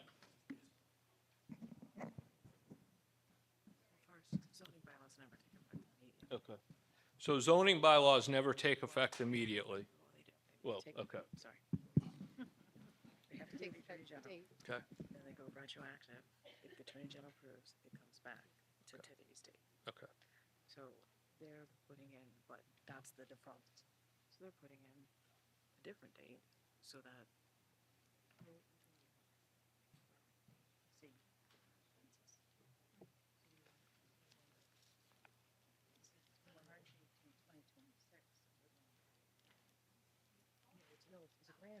It's a grandfather. Okay. All right. Just a grandfather, so they're gonna let people that had them back. Okay. So it's grandfathering of the people that have already started the process back to the date that's printed in the warrant. So if someone had installed a fence after March 18th, it would be grandfathered in? That it- Or would they have to remove it, or? Before March 18th. But what if someone installed a fence since between March 18th and today? Okay. Anybody on? I'm just going. Sorry. Let's go ahead. Good evening. So the new zoning would apply, but I'm, Says shall not apply to fences in existence. right. The fence has to be in existence as of March 2026, March 18th, to have the grandfathering, quote unquote, protection. So if you've got a fence that's in transition, I don't know if there's any. So they would have to remove the fence if they installed it after March 18th? We're predating this, like? No, I think the planner may be able to speak to it, but I'm sure that there's going to be some type of consideration as to where that fence is in the process. I'm not sure Can that I- answered your question. No. Can I submit an amendment then to have that read May 5th, 2026? Amendments need to be Mr. made in motion. Mr. Moderator? Yeah. Could I? Okay. I believe with most zoning amendments, that date is when the public hearing was first announced for those amendments. So it was published in the newspaper, so people saw that, so that's where the date comes from. So if people went to do them after that, they wouldn't have gotten a permit. They wouldn't have been able to get a permit for a new fence. Right, so according to anything Okay. is approved. Yeah, anything that was in process before that, even if it was built after, is okay. Hi, Joan Lockhart, 120 Steel Road. I want to agree with Jamie on this. It's not the town's job to be an arbiter of good taste. If I want to paint my door orange, are you going to say that's not a Cape color? I think people have a right to their own property. And the other thing is, natural fences degrade. There are some really great-looking vinyl fences that are natural colors that don't even look like they're synthetic. So I think we need to say no to this. It's overstepping the boundaries, and I urge everybody to vote no. Okay. Yes, sir. Thank you, Mr. Moderator. Terry Gallagher, 150 Thoreau. I just hope to get some clarity on language here. I find the term non-natural to be, I'm not sure what that means. Wooden fences are natural. Yes. Metal is also a natural material. But are all metals natural? If they're painted, are they still natural? Can we get some clarity on this language? Thank you very much. Is there anyone on zoning or on the committee that could speak to that? Paul Lag. A little hustle on that step. Let's go. Okay.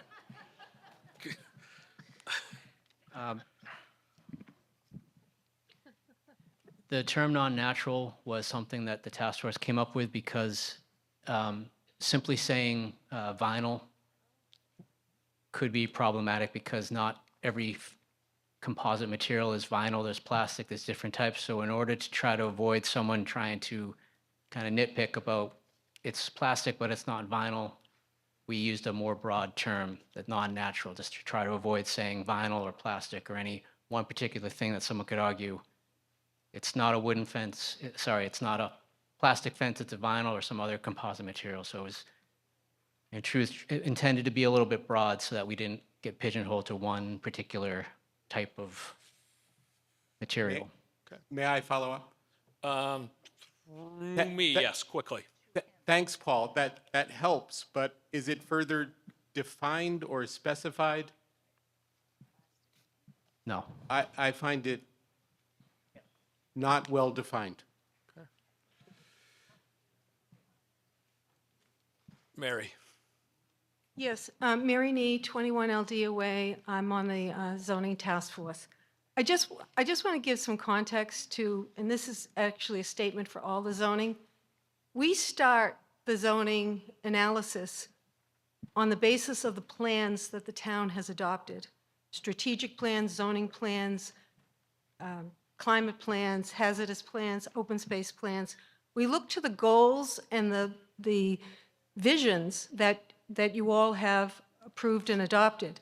One of the common elements, and it's opening statements in both the strategic plan and the current zoning bylaw, is that the desire of this town is to preserve its community character, to preserve the small town, semi-rural character of this town. And it speaks to protecting the environment and speaks to overdevelopment. So we take that as the guideline for when we look at any of these zonings, are we supporting those visions? So, and there's always a debate about when you try to preserve community character, when are you infringing on individual rights versus preserving the character? That is a debate we have all the time.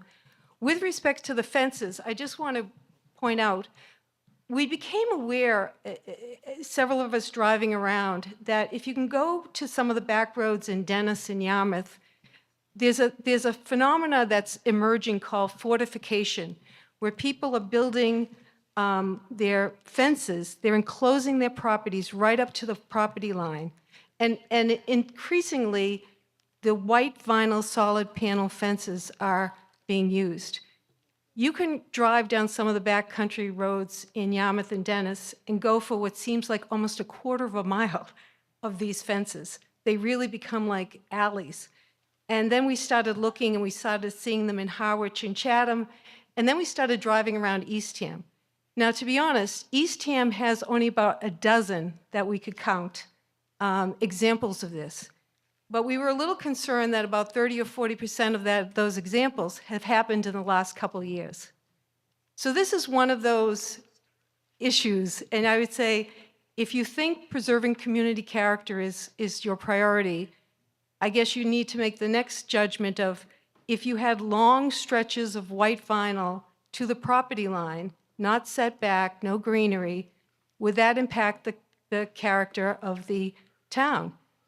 And again, the vinyl is also paired with a setback of 6 feet. It's not to try to limit fences, but really to say, if we start thinking about driving down Herringbrook, and if Herringbrook suddenly was a quarter of a mile of white vinyl fences to the property line, we felt that would really be changing the character.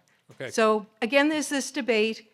It's certainly this forum's decision as to whether you agree with that analysis, but I wanted to give some perspective as to why this was coming up. Okay, thank you. And you are who?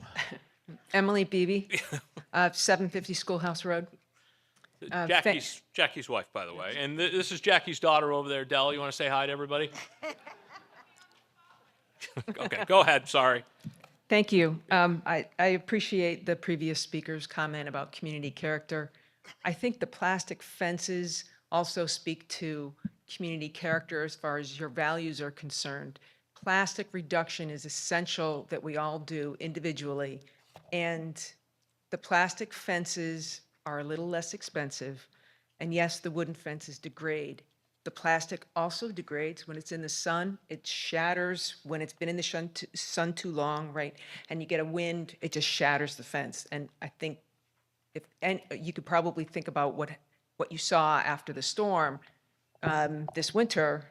Lots of those plastic fences were just trashed, and they break into lots and lots of pieces. There's ways of controlling their uses in wetland or in proximity to wetland resource areas, but I think having something that applies to the town speaks to our values about plastic reduction, environmental protection, and community character, and I encourage you to support the zoning bylaws proposed. Thank you. Thank you very much.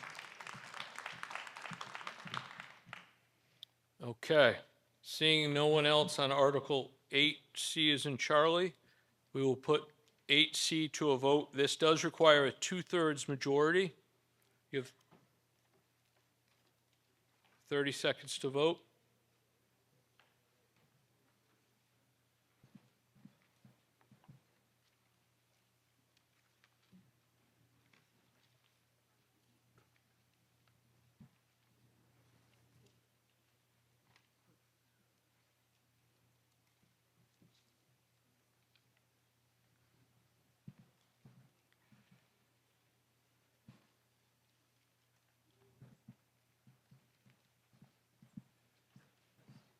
Okay, we have 161 in the affirmative, 93 in the negative. Are you doing the quick math? Put 93 and then you put 161 underneath it and then divide that out.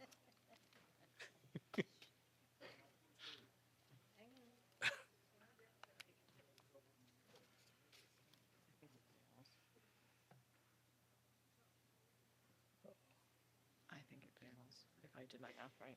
Yes. I'm giving our clerk the chance.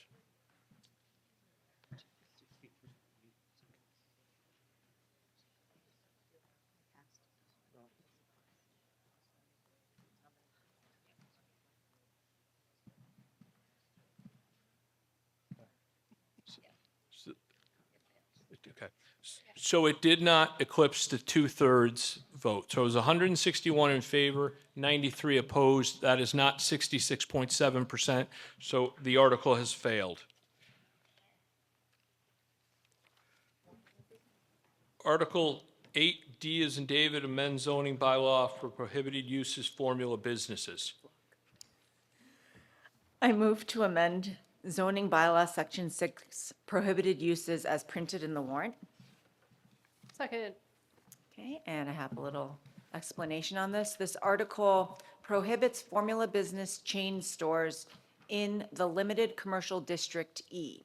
This is an expansion of a regulation that already exists in Northeast Tam in the corridor special district, with the intent of regulating formula businesses and preventing the adverse impacts of nationwide standardized businesses on the character of Eastham, including the preservation and support of our small business community, local economy, and community character. I'm voting yes because I believe this is a true way to truly impact the community character in Eastham. Thank you. Do we have a second? Okay. I already did Second. it, yeah. All right. Anyone want to speak to Article 8E? Seeing no one, we'll put Article 8E to a vote. The 2/3 majority is required.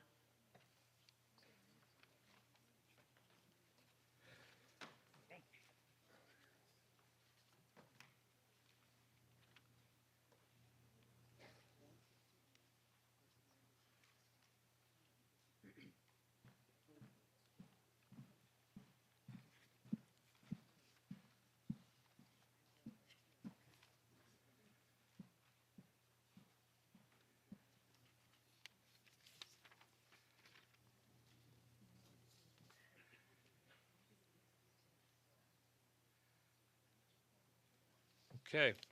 Article 8E has passed, eclipsing the 2/3 majority, 211 in the affirmative, 26 in the negative. Moving to Article 8, F as in Frank, amend zoning bylaw for inclusionary zoning. No, what about E? We want E. Oh, what happened? We want E zoning. Oh, my apologies. 8E. Amend zoning bylaw sign coverage. 8E is in Edward. I move to amend zoning bylaw section 12 sign code as printed in the warrant. Amy seconded. Speaking to Article 8E is in Edward. Bill Munger, 215 Wonder Strand Way. This is a tough one for me. I agree with some of it, but not all of it. At one of the previous meetings, I think it was the Meet the Candidates meeting, a topic came up about improving relationships with businesses in town. So I think some of that kind of infringes on that. The window signs, for example, I don't know, is there a current percentage for window signs? I'm gonna say, so the underlined text is new. So I believe that would include the window signs shall be limited to no more than 30% of glass area. Sorry, Paul. Through you, Mr. Moderator. Yep. The language on the window sign, there's no change. That's existing language. We're just moving it into this section so it's more in a more logical place, but that's already on the books. There's no new language there. Okay, thank you. And the other thing is, near the bottom of the page, number 8, commercial pole, feather flags, banners, and signs. I don't see the harm that does. I've seen these feather flags, and I don't think they're any more distracting than the red, white, and blue open signs that businesses have along Route 6.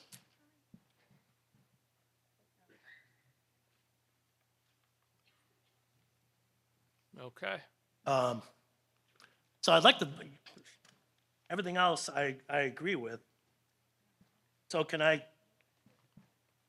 submit an amendment deleting that line number 8? Go ahead.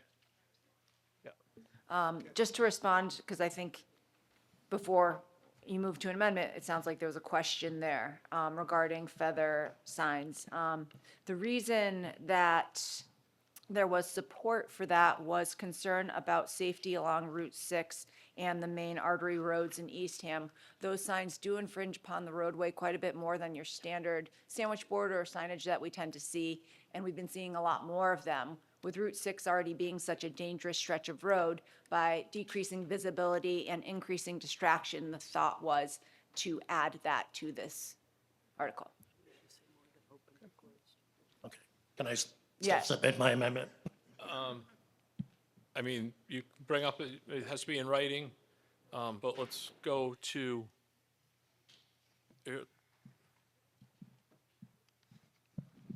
Barbara Niggle, 455 Harvest Road. I'm against this article. I think it restricts businesses, and we have many restrictions on Cape businesses that I do agree with.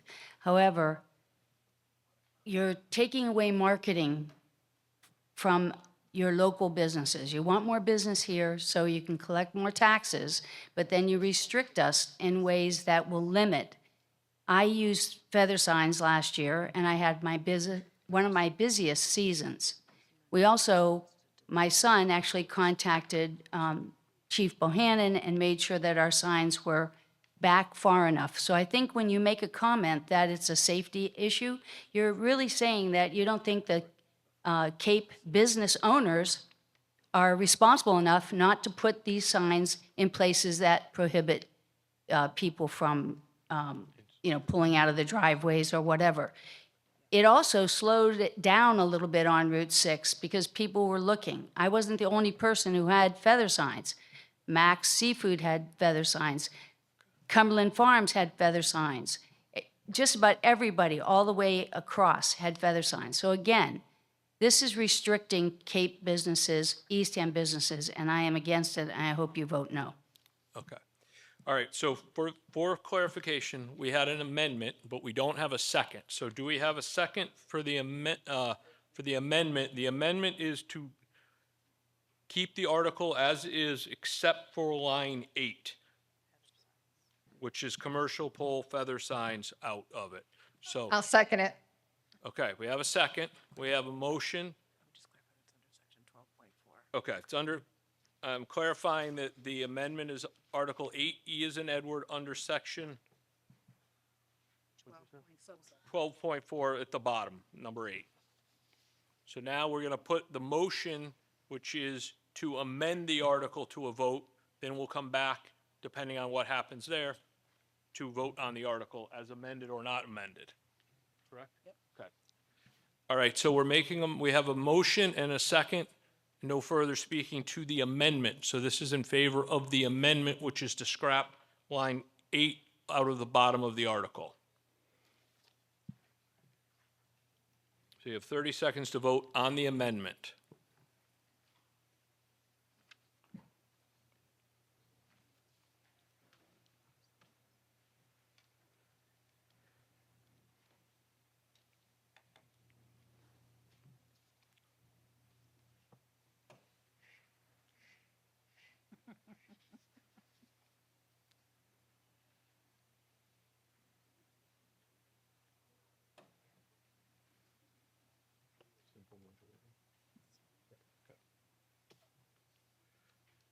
Okay, so the amendment has failed. 114 in the affirmative, 118 in the negative. Okay. Okay, so now we're back to the article, which is the non-amended Article 8E as in Edward. Does anybody want to speak to the article? I see one person stand, 2 people standing, so 3 people. Well, we're going to let the lady in pink go because she was up before you. Sarah Clark, 60 Malls Pond Road. I just had a quick question on the short-term rental aspect of the proposal. It was Okay, my understanding that all signs, hold on, all we're sign in the- bylaws, so it's the beginning, 8 signs advertising short-term rentals may only be displayed from May 15th to October 15th.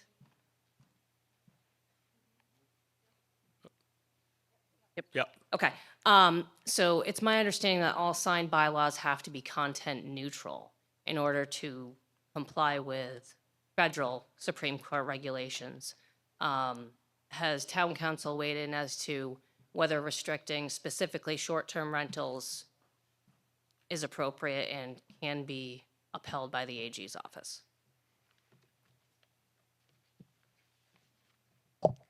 Good evening. So ultimately, the AG is going to do what the AG is going to do, but there's an ability to regulate signs with reasonable time, place, and manner restrictions. And so it certainly seems reasonable that short-term rentals, that signage with regards to short-term rentals should be short-term and tied to the general season. Thank you, Ms. Randazzo. Yes. Hi, Christine Schmidt, 370 Meeting House Road. I am a former New Jersey girl. Okay. And I came here because this is a beautiful place and we love the character here.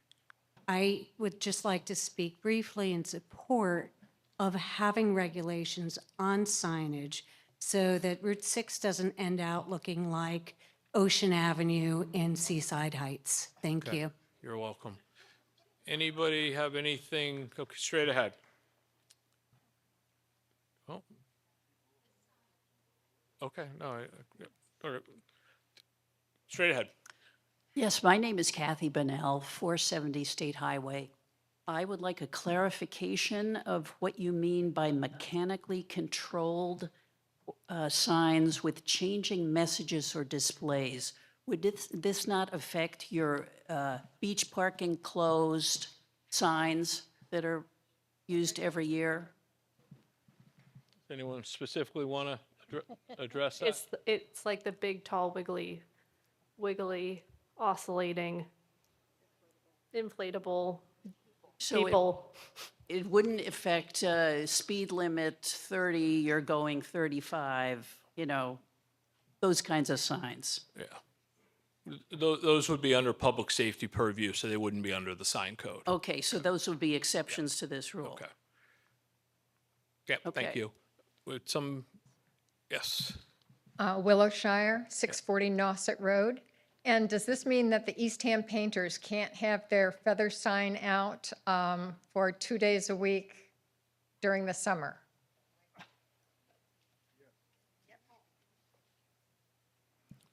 I'm hearing yes, that would, Yes, it would impact. That just, to me, that feels like, right, overreach. That feels that it's not a helpful thing to the small businesses in town. And I don't think it detracts from Cape Cod at all, I'm just saying. So I would vote against this amendment, this okay, motion. straight ahead. Lisa Radke, 415 Meeting House Road. I kind of probably would have voted for it if you'd taken 8 out, but I find this very hypocritical of the town to put forward. Commercial pole or feather flag. First thing you do driving into the dump, you see a feather flag in front of the swap shop. You drive past the police department. Mechanical are not just the mans that going like this. It's all those signs with words that you can change. Those are mechanical. It says anything you can electronically or mechanically control. That's the same thing. So the signs for the beaches, the sign in front of the police department, those are all the same thing. So that makes you guys hypocrites trying to propose that on us, saying we can't do it and hurting our businesses. So I would say vote this down. Okay. Is anybody new, anything new for this article? Did you want to speak specifically, Mary? Thank you. Sure. With respect to the sign code, right now in the sign code, businesses can have their business sign on their building, they can have a fence, they can have a sandwich board, and they can have the signage, permanent signage out at their front area. Feather flags are actually not mentioned anywhere in our zoning code. So there has been an interpretation. They're not allowed, but they're not prohibited. So they've fallen into this gulf. And some folks have come for permits, and some folks have been denied permits. So there needs to be clarity on one level. And we did look at 6A. We spent a lot of time looking at Route 6, and this came out of our business district. Anything that was causing distractions on that road was something we were sensitive to in terms of a public safety. So there was a proliferation of those last year. We got a lot of feedback that this was problematic. Again, it was ambiguous in the code. It wasn't prohibited. It wasn't allowed. So that's the genesis of where this came from. And we stand by the recommendation. We did think it was, again, another one of those subjective decisions. Is this distracting from community character? We thought it was, but the principal reason was the safety. Okay, I think we've gotten a good debate on it, so quickly. Yeah, this is kind of a point of order. Do we still have a quorum?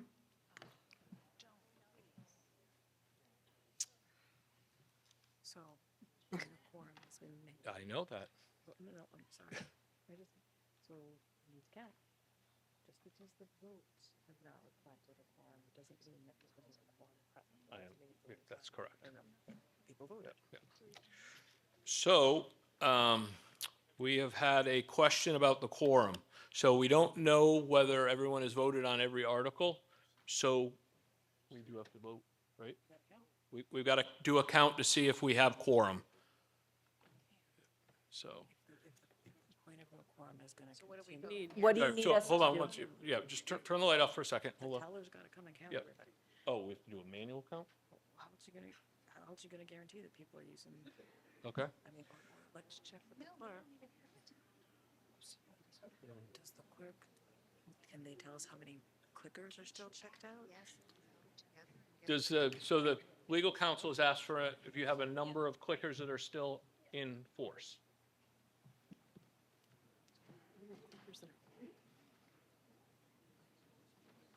Oh, we can count the number of clickers that are out.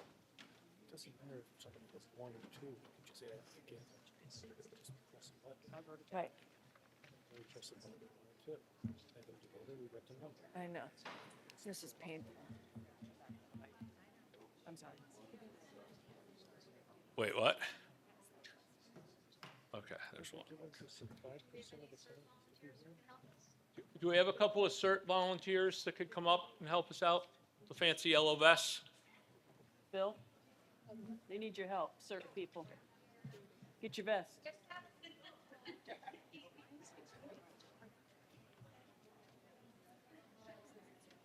So you want to? You can go in the front. I mean, there's lots to trip over back here. All right. I know. Yeah, I don't know if the voters should all, yeah, I don't know. Okay, let's have everybody that's still here that has a clicker or to vote, if you could come down to the middle section as quickly as possible. What? If you're a registered voter, come to the middle section as soon as possible, please. What are we doing? Yep, no, you're good. I mean, those of you that are here, just stay. Those people that are up here, like, any of you have clickers? Come down real quick into the middle if you can. Yeah, but we can't guarantee that everybody. I'm being told by legal counsel that doesn't work. So I just need, if I need you to sit down, if you have a clicker and you're a registered voter in this middle section, then the CERT team will count out the number of people that are in the middle section and will determine whether we have determined quorum. So if you are a registered vote, just sit down in the section. Do you have a, okay, you're a CERT. All right, come on up here. And, okay, no, it's okay. Come on over here. Come on over here. So who else is, we have one CERT, we have two CERT, we have three CERT. Are you a CERT? All right, come on over here, quickly. Okay. Yep, we're gonna count everybody up here. Okay. So everybody, everybody up there does not have a clicker, is that correct? No, you don't have clickers? Do you guys down there have clickers? Okay. Way back there up top, you don't have clickers? Okay. All right, so let's start counting by row, and then we'll see what we get. And so up here as well, you can count up here, and then across the back. Legal counsel says that is not appropriate way to count. Oh, you have a professional little cookie.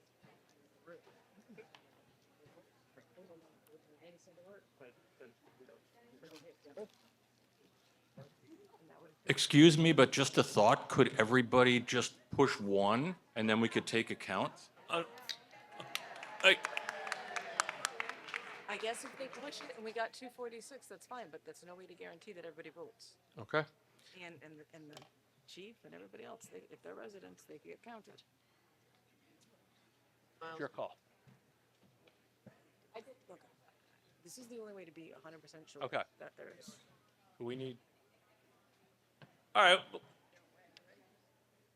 Town council is saying this is the only way to be 100% sure is to count the votes, but If you want to do one. if we'll try, why don't we try one? Okay, we'll try it. If you're here, vote. Okay, with 30 seconds to vote. Well, Yes, present. Just press one. it's one for president.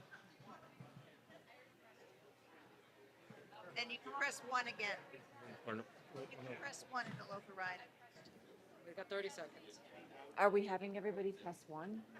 Is that, we're gonna get a total.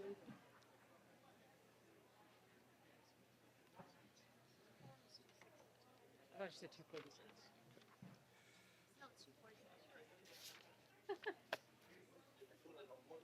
Ask, is there anybody that didn't vote? Is there anybody that has not voted? Anyone who has not voted? We're asking everyone to press one again to make Do sure it one the more. count is We'll do it correct. one more time. We did not get the quorum on the All first right, one. everybody, if you're in this We'll building. just do it one more push time. One.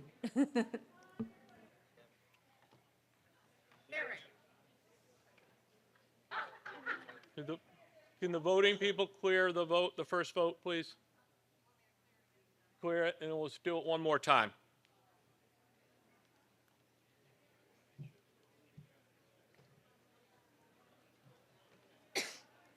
Are we voting again? Yeah, we're nowhere close. No, we're close. No. This is really discouraging.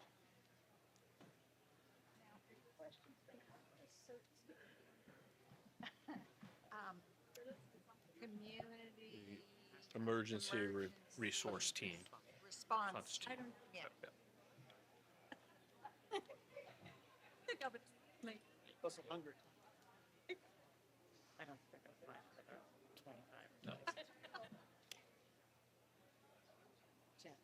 Okay, so Do we have this room available for tomorrow night? we're never gonna get a quorum, we're never gonna get a quorum tomorrow night. So what are our options? You know, everything we did is invalidated because It's not invalidated, it's just not finished. So, you know, you could, if you're gonna have a June special town meeting, well, we don't need to have a June special. well, you're gonna need to have it now. Some of them voted before I cleared it, so you're at par. River has under less than. Okay. Then we either need to count or do it again. Okay. All right, let's do it. So I think you're. Yeah, we're definitely on here. Does it have to be to a date certain? Okay, we're gonna just do this one more time. Obviously, this is not looking favorable, so just ask you one more time, and then we'll make a plan going forward.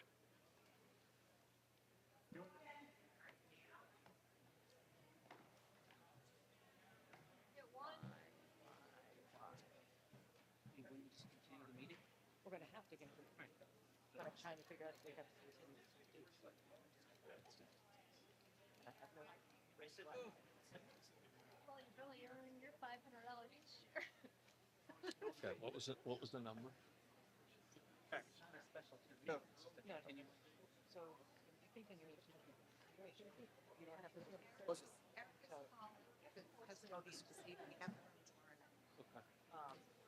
Okay. All right, so we do not have a quorum. We need 246 for a quorum, and we have 227 is the highest number we've gotten on the multiple votes. So a couple of things for, obviously, we did not finish, so that's a problem. Our town administrator would like to say a couple words. So we're trying to get hold of the school custodian to see if we can get the room for tomorrow night. We have to finish town meeting, or none of the votes that you've taken all night long will count. So we must finish the meeting. And I really sincerely apologize for this. This has literally never happened in the 12 years I've been in Eastham. So I apologize. We're trying to get the room, and just hang on for a few minutes. I mean, Yeah, we can call. theoretically, if we continue to lose people, we're 19 short at our latest vote. But if okay. So we have the room tomorrow night. We will need 246 people to show tomorrow night. So please, ask your neighbors, remind people, same time, 5:30. So we'll pick up town meeting again tomorrow. We'll leave where I'm supposed to be in. so what we'll do just for the record tomorrow night is we'll start on we'll have no more discussion really on 8E, but we'll vote on 8E. Yeah. Okay, hold on, I can't hear you. What time? Yeah, I think we'll do the video tomorrow. Hi. I have a suggestion. I suggest that all of us leave our names here, and that all the people that are the diehards that stayed all night, we get a big tax cut.